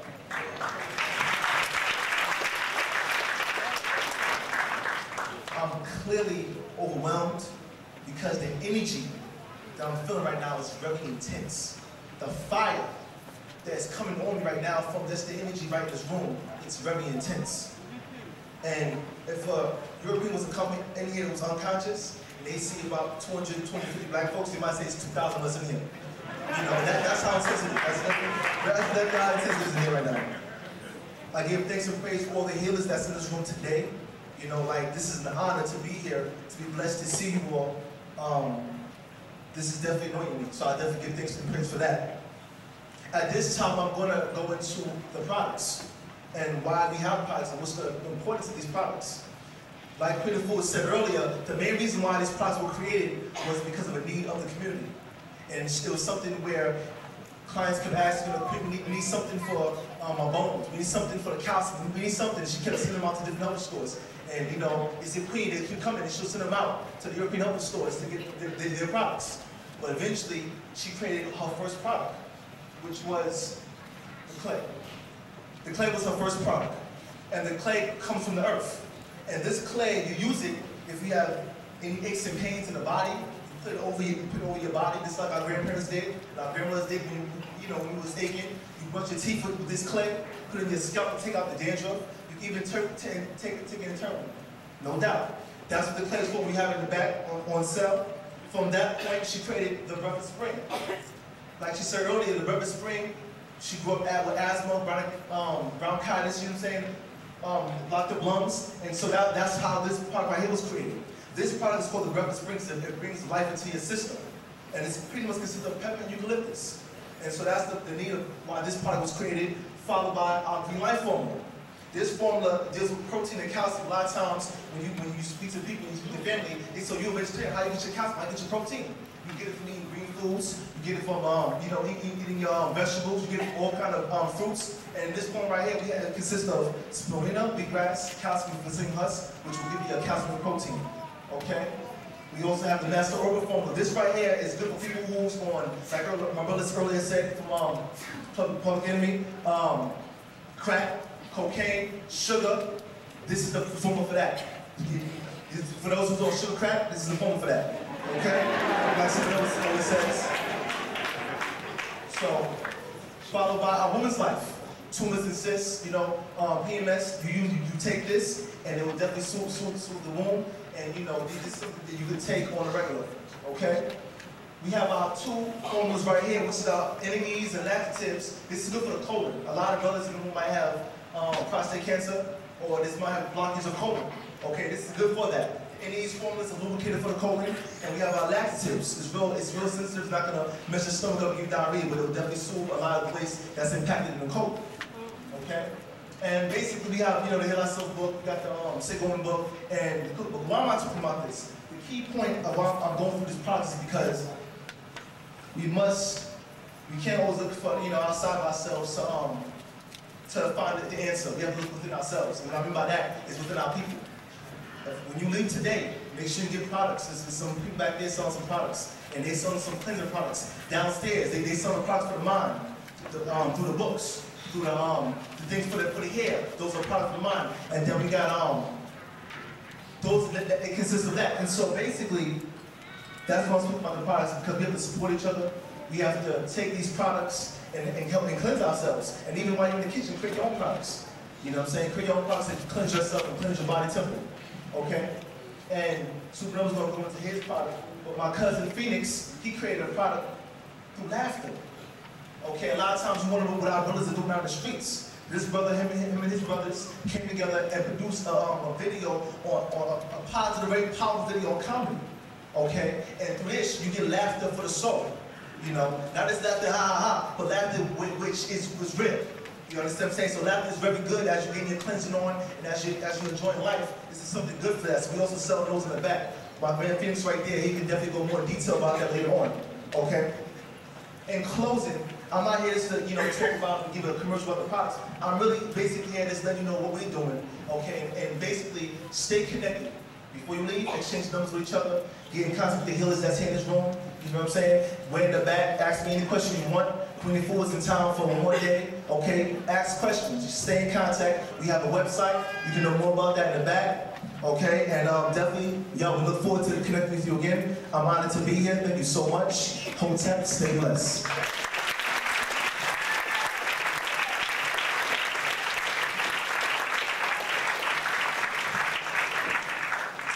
And to my left, this is my firstborn, and together we produced a project called Holistic Wellness for the Hip Hop Generation. He is here to give you a message: purify or die, drugs masquerading as foods. Next generation, the legacy continues.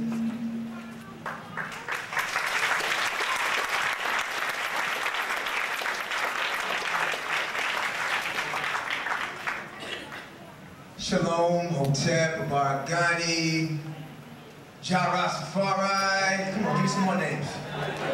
Come on, you know, come on, say them. Salam alaikum. Come on. Praise the Lord, hallelujah. Right, okay, we all up in here. The holistic family's up in here. And that should be commended. I want to give an ancestral salute to the ancestors for allowing us to be here in this womb collectively. For if it was not for them fighting and determining to have us in the midst of opposition, they actually gave birth to us in the midst of opposition. I don't think we understand what opposition is. And that's why we take the leisure to be disconnected and to be disunified. And you got the culturality, a lot of times supposed to be like the vanguard for the so-called 85 and dead ones, right? It's supposed to be the place where you come and get your knowledge, wisdom, understanding. But it's pretty much set up just like a gang. You know what I'm saying? You got the Crips, you got the Bloods, the folks, the people, okay? You have the Kemites, you have the Muslims. Well, what type of Muslims? Shiite Muslims, you got the Farrakhan, you got the Farrakhan followers, Elijah Muhammad. You have the Rastafarians, you have the African Hebrew Israelites. In New York, you got the Hebrew Israelites. Okay? Then you have many different, then you got the ones that just know, well, I know a little bit of it. I read that book, I read that book, I read that book, I read that book, I read that book, I read that book. Right? And we all here. And if we not here, then we got our Christian family, we got our Baptist family. Okay? So we all are here together in the womb, receiving information on wellness and healing. So my message today, again, my name is Brother Supernova Islam. 28 years strong, raised on chlorophyll foods. This is all chlorophyll. Now listen, not starch, not tofu and gluten and fake veggie this and fake tofu this and tofuki and tofurkey. No, this is greens. Okay? And for those who have children here, who don't think it is possible to raise a young black male and female, young black men and young black women on holistic wellness. I'm the embodiment of the grand experiment that she was humble enough to receive from the Creator and the ancestors. I'm the living embodiment, the movement. It takes courage to raise children in the midst of opposition, like our ancestors now. Remember, that's the key here. In the midst of opposition, we live in a time now where the children tell the parents what they want. Well, I don't want to give my children this because they may not like that. Well, I let them try it. They don't think it's good. Well, is it sweet enough? Is it good for them? And we associate joy, prosperity, celebration with food. Sisters, when you break up with your man, who you go to for your help? Come on, your favorite food on front. You got your favorite fruit, your ice cream, that favorite chicken, that favorite biscuit. It's that favorite sugar crack, that favorite product that you always go through if you're having a problem. Brothers, if we having problems with our homies, young brothers, authority figures, black men, there's always something we go through to help nurse us through this opposition. Am I right? Are we here? There's always something, and I know we all know what this is. It may vary, but we all know what these things are. Most of the time, though, these things that we go for nourishment end up robbing our body of vital minerals and nutrients. Meaning it does not replenish what it takes. It just takes from you. It robs your body. The blueprint of holistic wellness is to put in foods that will be mentally, spiritually, physically foods that will give your body bountiful life and nourishment. If you're putting in something that you cannot pronounce, you said sugar, salt, yellow, red, 45, ascus. But all you know is it tastes good, right? It tastes good. Meanwhile, these drugs masquerading as foods are going up into your bloodstream. It's cutting back the oxygen in your blood, which is stopping the oxygen from your brain. It's going into your heart, blocking the oxygen in your heart. It's going to all of these different areas and clogging. Disease means it's just constipation.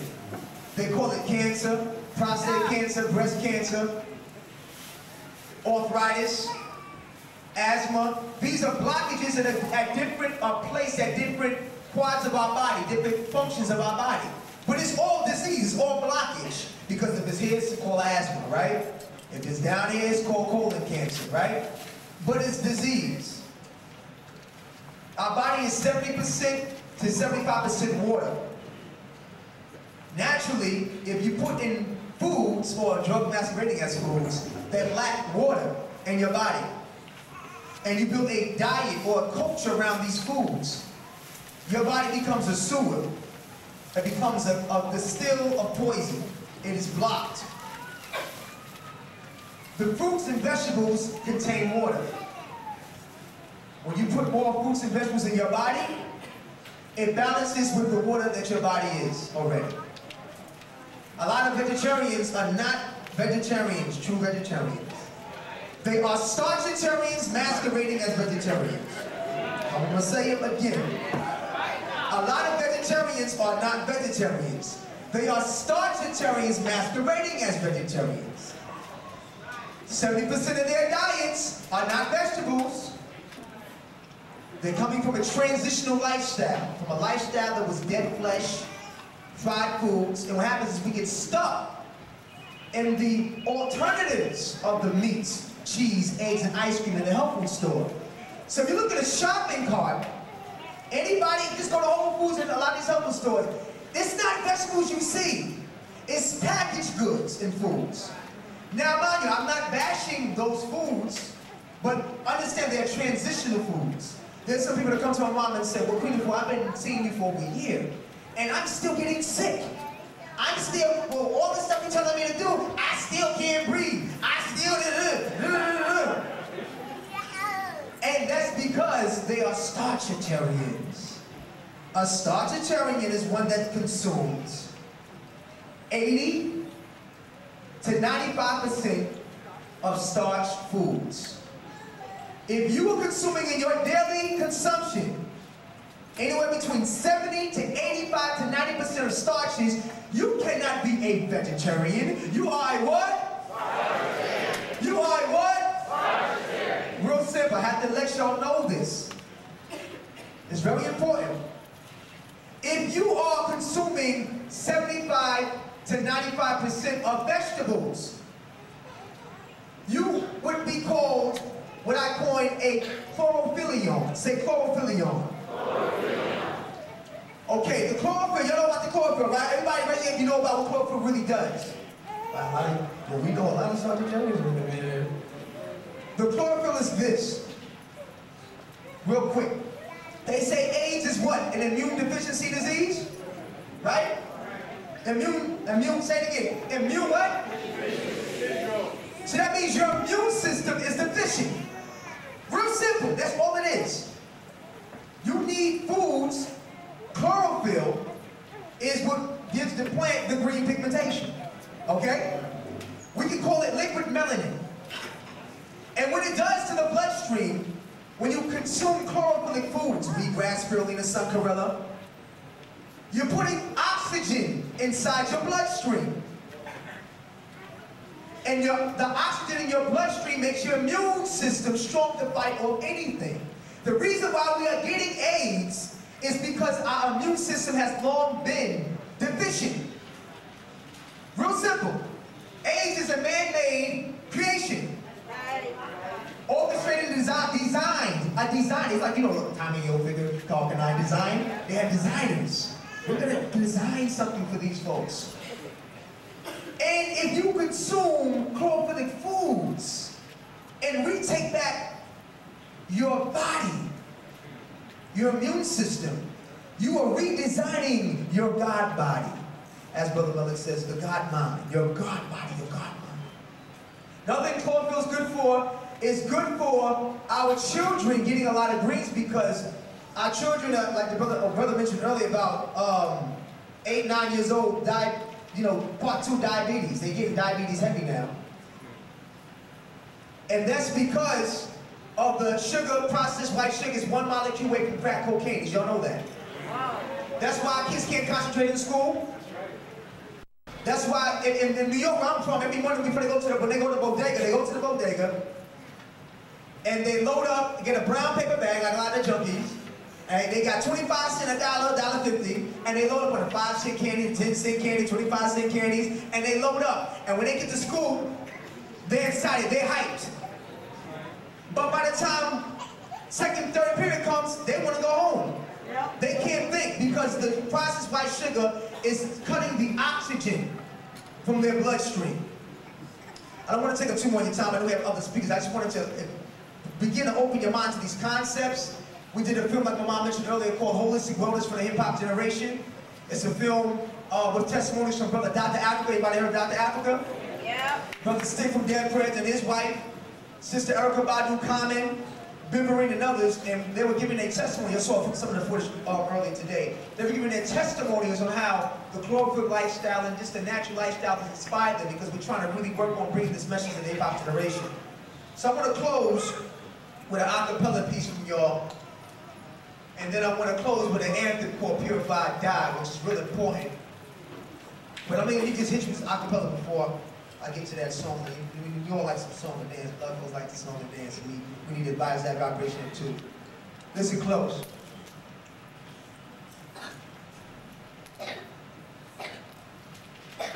My peoples ain't concerned about their health till they old and warm, till they all life support and can't walk no more, till they internally decay, need a respirator to breathe from, till the cancer starts growing and them tumors start showing.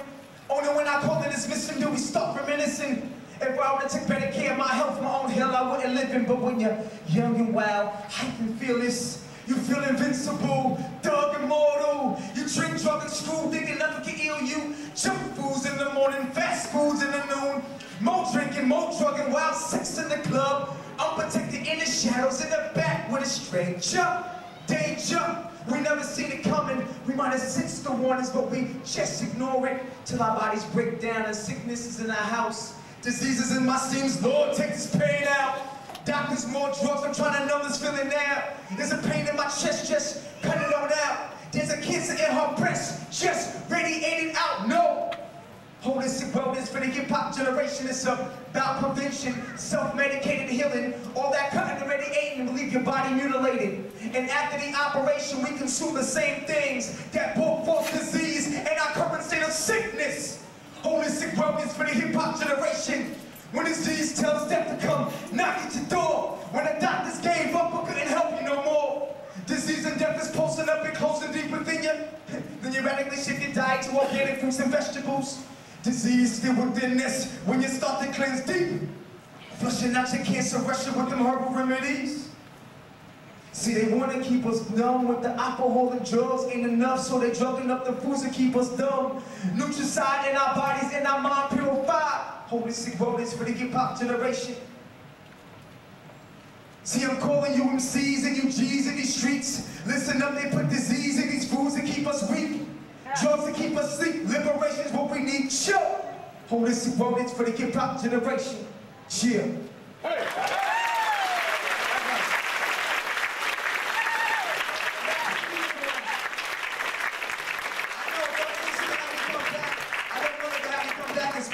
What I'm doing and what we're talking about. But again, y'all, the DVD's in the back. Y'all can see me and more information on the side. This song's called Purify, Die.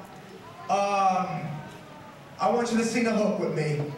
The hook is so sick of being sick and tired. Y'all say it. So sick of being sick and tired. Strong and loud. So sick of being sick and tired. So sick of being sick and tired. That's all you have to say. I'm just gonna go like that, and you say. So sick of being sick. My man, please turn it up loud, please. They need to hear this.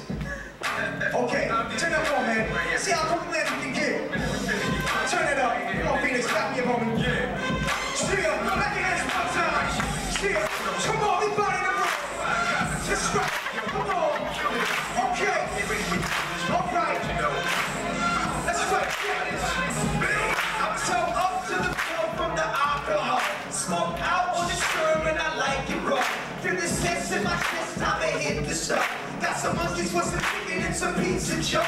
But I'm asthmatic, got hypertension in the belly, say I'm diabetic. I'm gonna certain things up, but I still get it. Lady said it, eating it till my body's sick and tired. Smoking and drinking till my time's up. I know my body trying to tell me something bloody bang. Cause when I put it in, it always closing up, man. Oh, give me, you put me so sick and tired. I'm still feeling this way, I gotta change my body, get my mind right. Get my body feeling good. Can't make no money if I'm broke down in the hood. It's an investment that I praise. Turn it up, turn it up, turn it up in the back. Purify your body, excavate the waste. Reclaim your soul and organs from my classic state. Return your system, monitor the mood you take. Cause my position's banging on that shit. So sick of being sick and tired. So sick of being sick and tired. So sick of being sick and tired. Transition, can't nothing happen overnight. You gotta stick with it, and only you can say it. Put your feet in it, you can be in it. What do we know that everything choose it? Shut up, all example, it's the best teaching. When your vision pleasant, different in your own weakness. Singularly thinking of thinking in your heart. Singularly into a I'm so sick of feeling like a weak, like my body broke down. Wanna work for me, huh? I know that certain things I eat will bring disease always. But in my state of breathing till I'm dead, they won't open. All I got in this life is my hope, man. And I'll be looking in and breathing till it's over, man. This is the investment that I place in myself. Gotta take this in this, gotta twist this in this. I got my people feeling more with me, all silly. Frustrations, all disease, all to see. Illumination and all the things all for me. And revolution, everything we tell you. Purify your body, it's coming to us. You tell your soul and organs on my toxic state. Protect your system, monitor the food you take. Cause my position's big up when I go. So sick of being sick and tired. So sick of being sick and tired. So sick of being sick and tired. So sick of being sick and tired.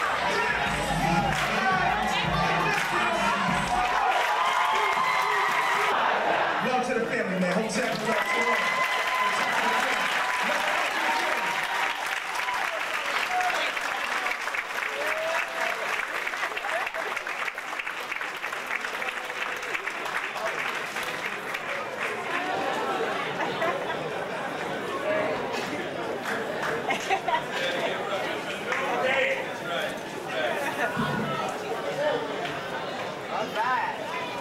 Without further ado, brothers and sisters, my special honored guest, the Honorable, the man, Gregory.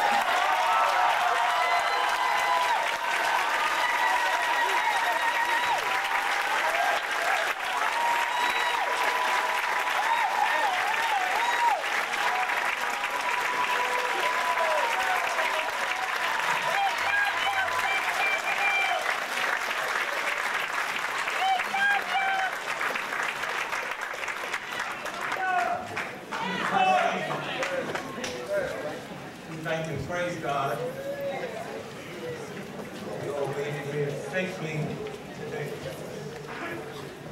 And I pray to God that your return and my return will be equally as safe. We'll be talking about God a lot tonight. I'm not be talking about isms and politics.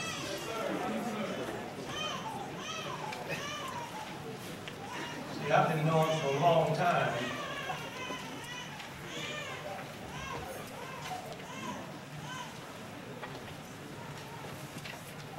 that poverty and God do not occupy the same space.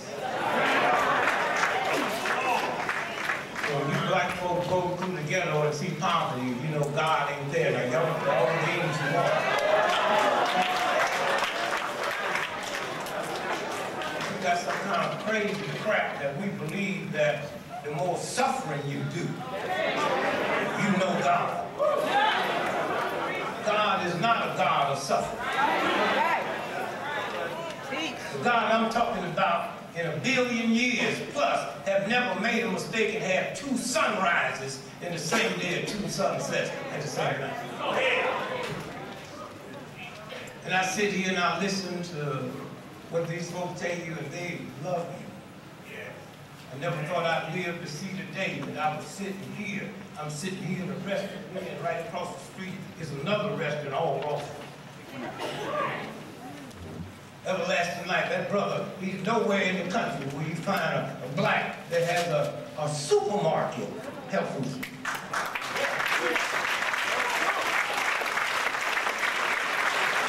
Y'all need to just go back there, even if you don't buy nothing, just to say, I love you.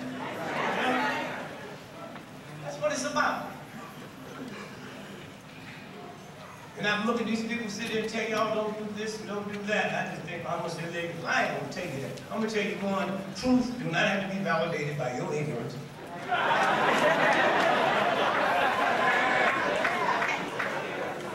And y'all eating all this old crazy stuff because of a white racist system. And there's a God force that says you need sweetness in your life, and that God said liberation, you think it's a cookie. Because the God force that puts you together don't feel like they got to explain a lot of stuff through your white racist mentality because your mama's daddy's daddy tolerated this crap, and God tried to say, before you stoop below the dignity that I gave you just so you can feed your family and pay your rent and sit on the top, death is better, but y'all choose this crooked, corrupt life. Now you paying a price. So anytime you need that candy bar, that's that white boy now.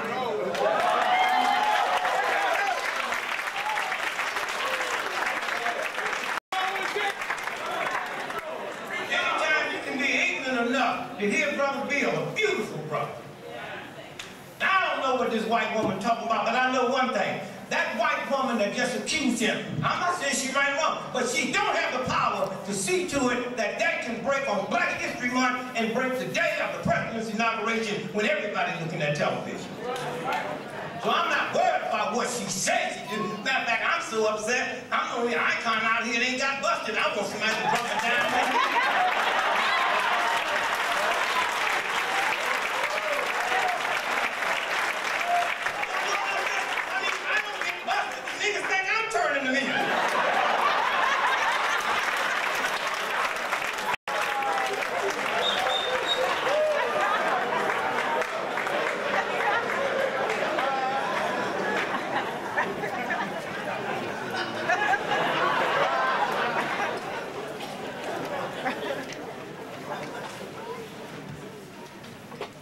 Y'all be talking all that old crazy talk. And you old black folk, you need to just take something. So let me tell you something. When these young folks say bitch today, it don't mean what bitch meant when you and I was growing up. That's right. Tell me. It's a whole new rhythm out here. And they got that rhythm listening to you. Now, what you see our young folks doing now, they are inflicting pain on themselves because it's your ass they really want.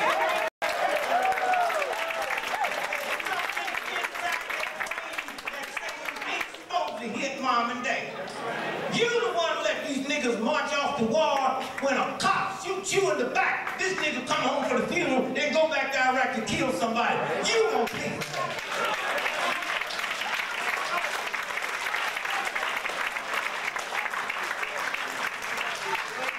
You so ignorant, you debating what Bill said, was it right, was it? Then let me tell you something. My doctor here.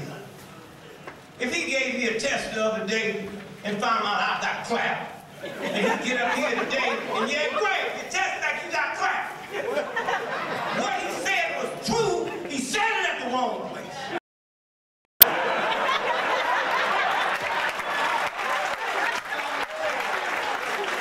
What Bill Cosby said was true, he said it in a white venue.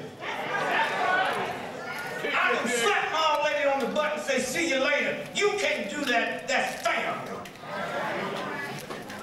Bill Cosby ain't never said about blacks what Elijah Muhammad said and Malcolm X said, but they said it in a black place to black folks. And that ain't the first time Bill said that. He said it at Morehouse, he said it at Howard, but they're not going to report what black folks say to blacks in the quietness of the living room. It's games they play. I remember I walked and did my exercise and I'm half asleep one day and turn television. Look, if you're going to sleep, turn TV off because that stuff get in your head. I'm half asleep and they say, bulletin, bulletin, civil rights icon admit baby out of wedlock. I jumped up and called my wife and said, baby, don't talk to the press. I'm coming home.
Moving fast. I had to run out here a few minutes ago about planes all late coming in, and I'm in the middle of this fast and I didn't get to drink the right amount of water, so that's the figure I got to go and speak and drink my right amount of water. The worst thing to do is, get sick at a convention like this, where them other two didn't come up on these things.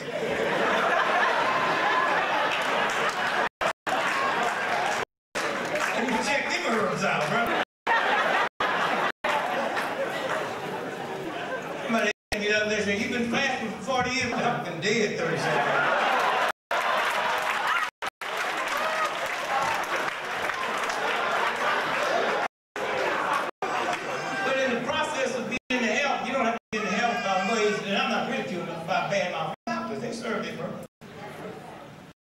I mean, if it's 2 o'clock in the morning and I'm driving back, and one of them drunks cross the line, and one of them pickup hit me head on, and I'm laying out there with my brain in the morning, and the ambulance come, do not bring me to no health food store.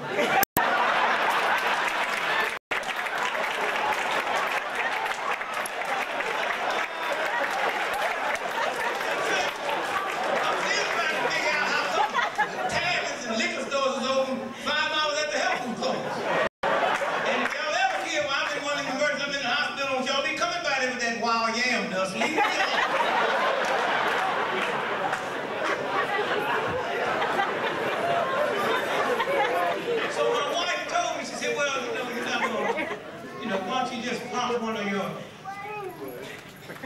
ginseng, a little liquid ginseng. You get it, and you feel it, now pop that. And that's why I had to get up here and leave, because I was like, looking at a sister like, look at a sister like that in public.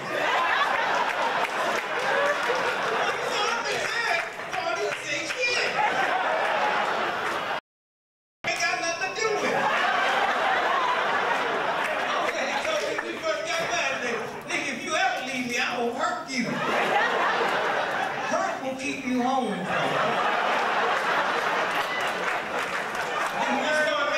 Money, there's another word that'll keep you home that Michael Jordan just found out about. It's called have.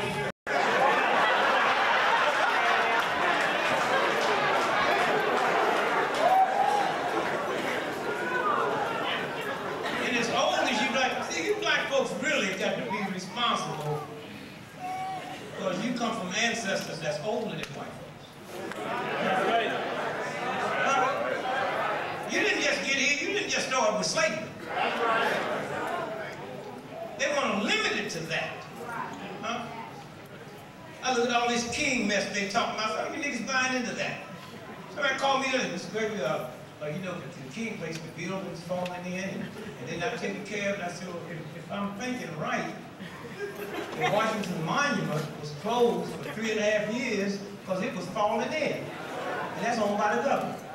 With all the money. They closed the White House down. You couldn't take White House tours for 2 years because it was closed, repaying it. Huh?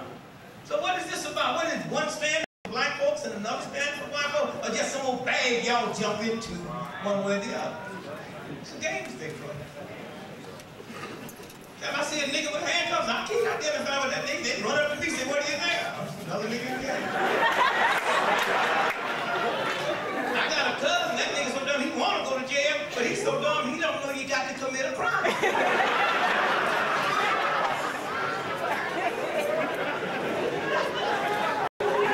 So anyway, I popped my little GMC and put it in my, you know, in my pocket, so I ain't gonna throw nothing on the floor. I got to looking at that one, and I got to feel it straight. I reached my pocket and realized I took my Viagra by myself.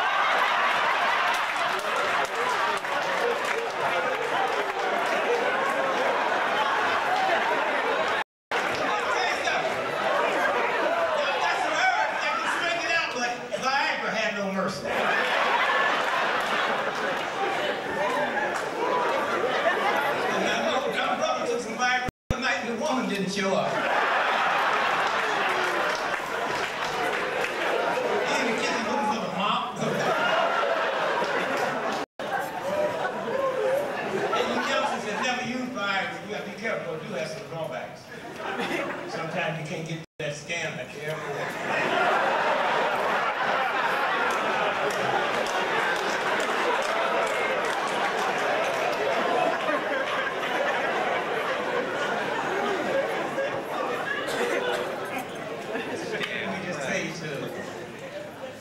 Brothers and sisters and everybody that put this evening together to make it work. And then to you, this should happen every week. Every week. Because this thing is moving so fast. And remember, this body you got didn't come from white folks. It came from the same God that put mountains together and oceans together. And that God had more love for you than it did for a mountain, but mountains don't get sugar diabetes, high blood pressure, don't get sick. One day when you sick and go into this thing here and flush out. Am I saying go to work tomorrow and cuss my out? I'll do that tonight.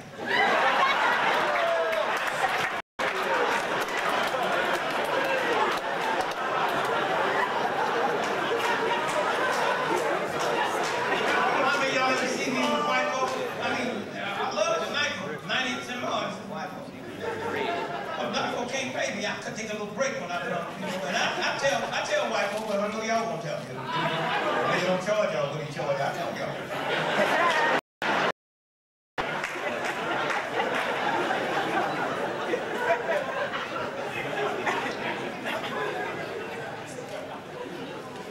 So I say thank you. I'll be talking about this because y'all might get too close to it to know what you pulled off. It's about time in Atlanta done something that made sense. This is the most equal, found. No, y'all. No. See, they got these niggas, they're running around here believing that this town is the Mecca. See, these white folks are so vicious here, they don't even let a nigga front an office building downtown. They got one hotel owned by black folks and white folks feel they got to stay in.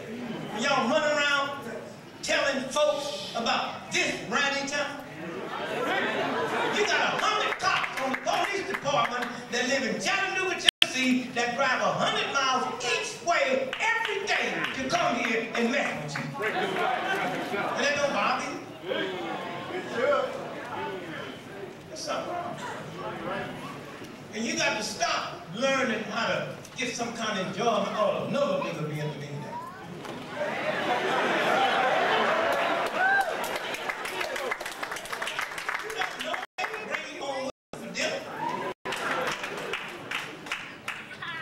And then I heard the brother talk about on time. That's why I have to disagree with you. I don't trust niggas that's on time.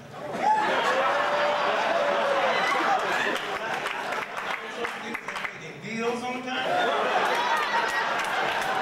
Why do you feel you have to be validated in a white, racist, filthy,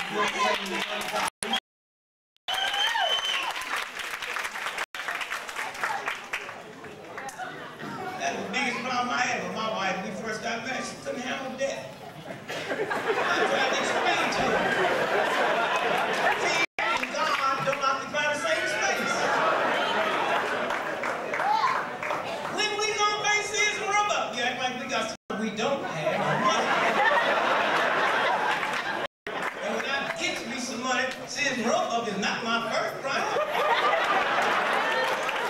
Then you always gonna pay for that stuff when I got.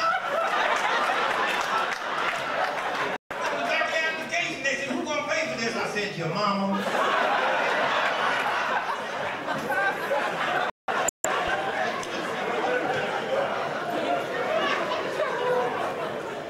I walked in the house and she was all upset. 2 weeks later, here this is rubber, here's a letter, final notice. Final notice, I looked at final notice. Thank God we won't be hearing from them no more.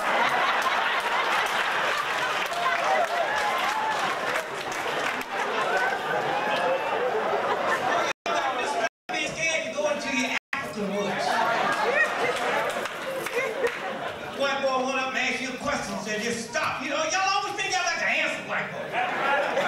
What's wrong? I'm trying to get to Africa.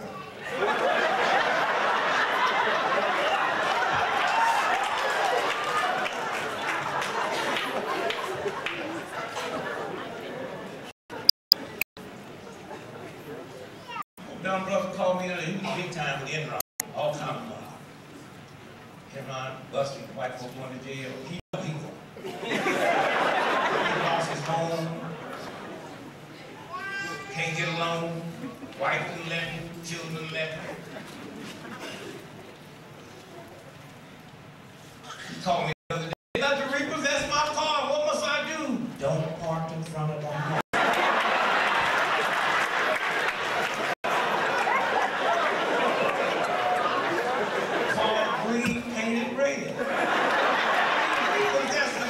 Brightest people on the planet.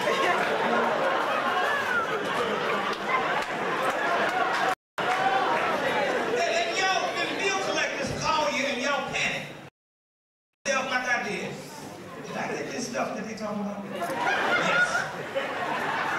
Do I have it now? Yes.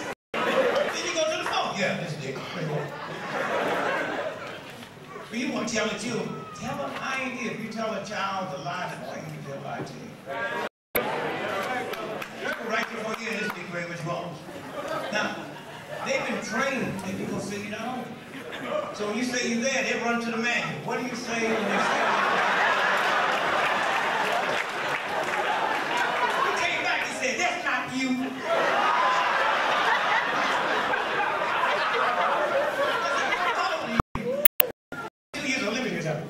I've been owing this white folks this money 38 years. Before you was born, I owed that money. What made you think you won't?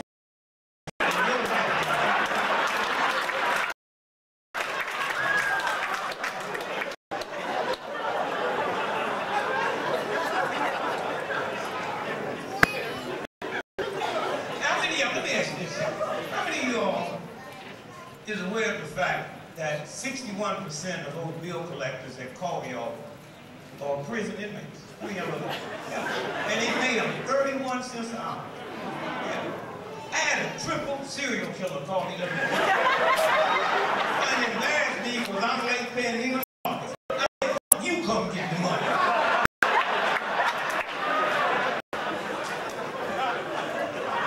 I got in town, me and John driving down the street. There's some furniture store here talking about you can get all the furniture you want.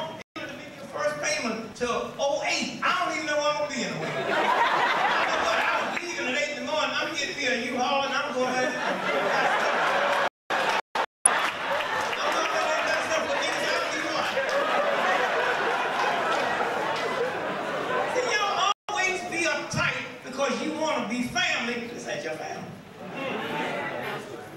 Speaking good English and speaking good this and speaking good that.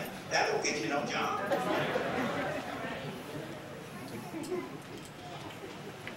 Based around this sort of city of New York. He couldn't tell them white folks how to spend $4 billion. He couldn't touch it, so that nigga had him. Those of y'all that follow fights, remember the Riddick Bowl fight? Yeah, I remember that broke up into a ride. And that dude with the dreads and cops were putting that was my son. We sent him to a high school that cost $22,000. Harvard was just costing $19,000. That's the high school he went to produce at the time. He was there 12 presidents. Now it's 14 because the two Bush boys went. At one time, 85% of the Fortune 500 that people went to that high school. He came out there with the highest grade in the history of the school, went to Howard University, the highest grade in the history of the School of Finance. Them cops didn't see that. They saw nigger. They didn't see he was the one that determined their budget. So what's this stuff y'all want to be validated? And the white racist system will go straight into the system. And you know, the first one, this old ratty-ass nigger town here, first thing y'all want to do is jump on the kid. If it's cold weather tonight, I'd pick up his body and take him out of town. That's right. Y'all can carry your children all the way down to Disneyland to see a rat. And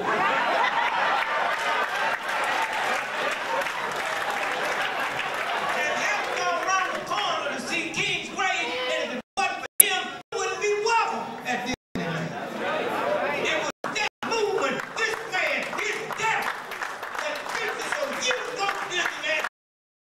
Some redneck crackers blowing you away.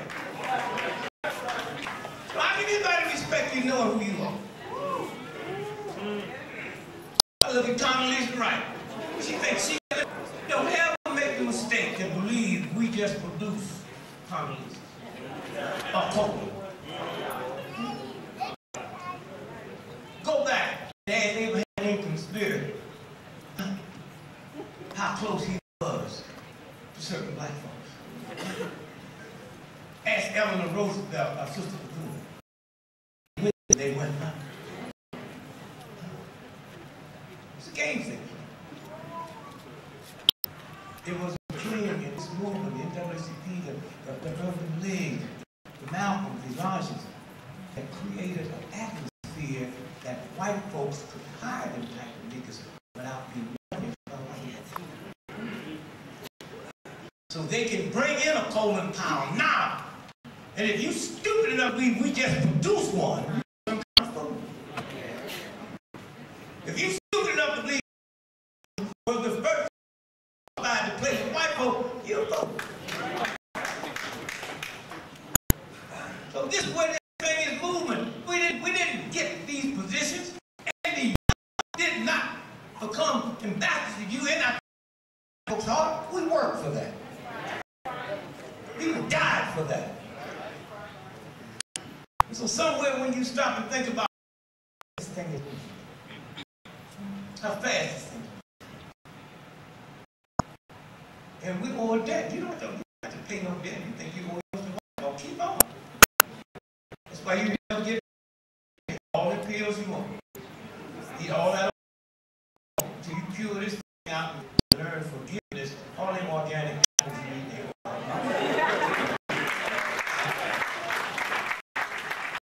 They sit around and tell me, and y'all y'all sucking up to buy. The strongest two forces in the history of America is the black woman and the black church.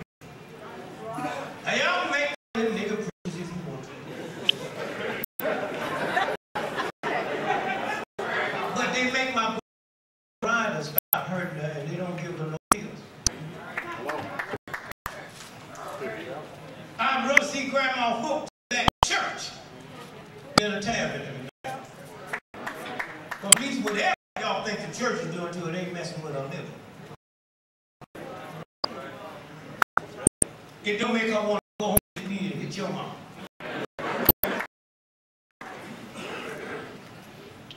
You have to slow yourself down and listen. Lock this door there and keep your head.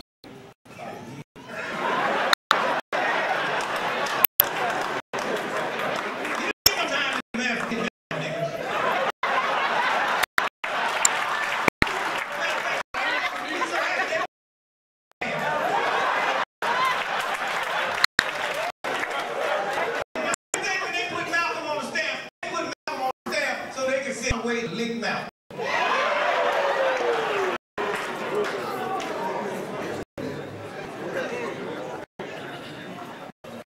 God just like to keep y'all and just make you be quiet. Let you listen.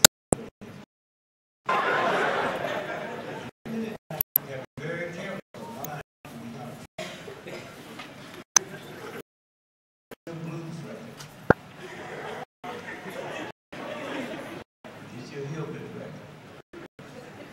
Black man always with his best friend. You ain't never heard that freedom please forgive me. We are the only man on the planet that put into our music how filthy and low down. And so when you walk over to a person at a conference with your 12 doctors, you own them.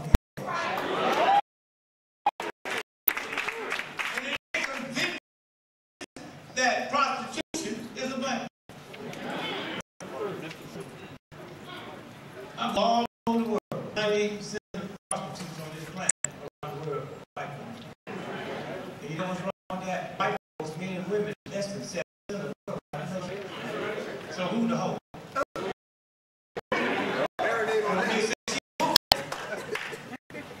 Where'd it come from? It came from a white gentleman.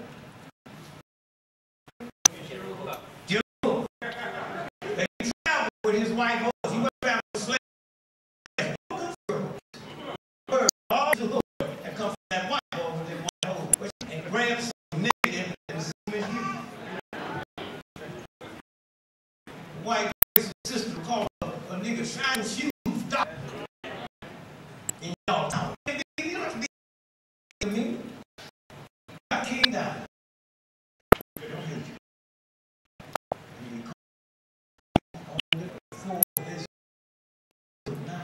This time, y'all being some white, redneck. In fact, we can fix it now. It not happen. I'm a good person. People work hard. You gotta understand it. You can't be like this sometimes. You be quiet. Still listen.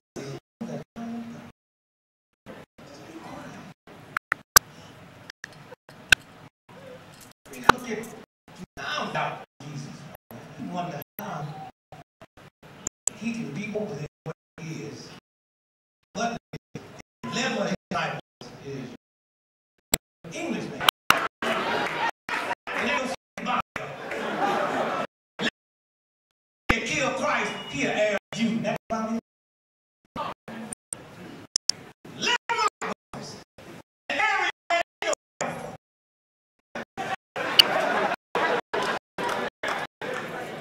Nigga that gonna kill Christ. Come on, we got it. I no problem. I go around with China.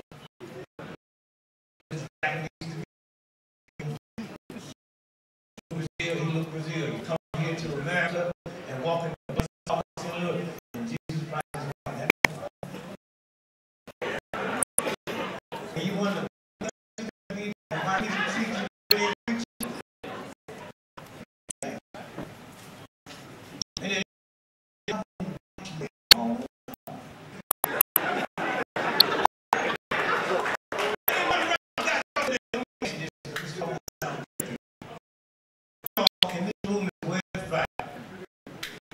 that woman this president is married to, the first lady, and did so that woman she comes.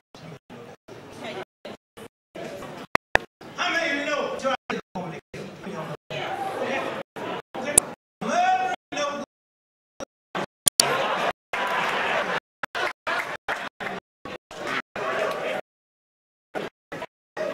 And this point, you got family things?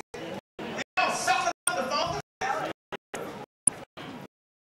I am the and from one get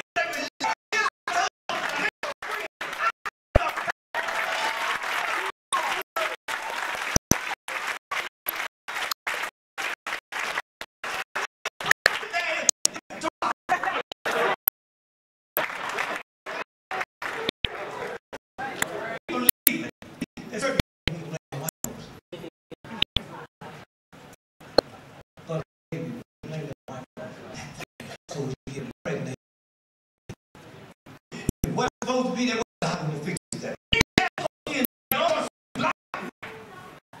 She said, bring some chicken. 20 hours a day, it's the white stuff. And you know, man, this looks familiar.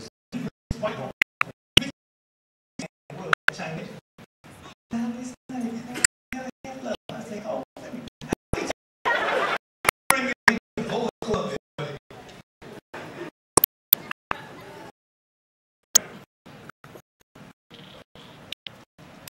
I remember 4 years ago, that long I frankly got my mom. You know, nothing else.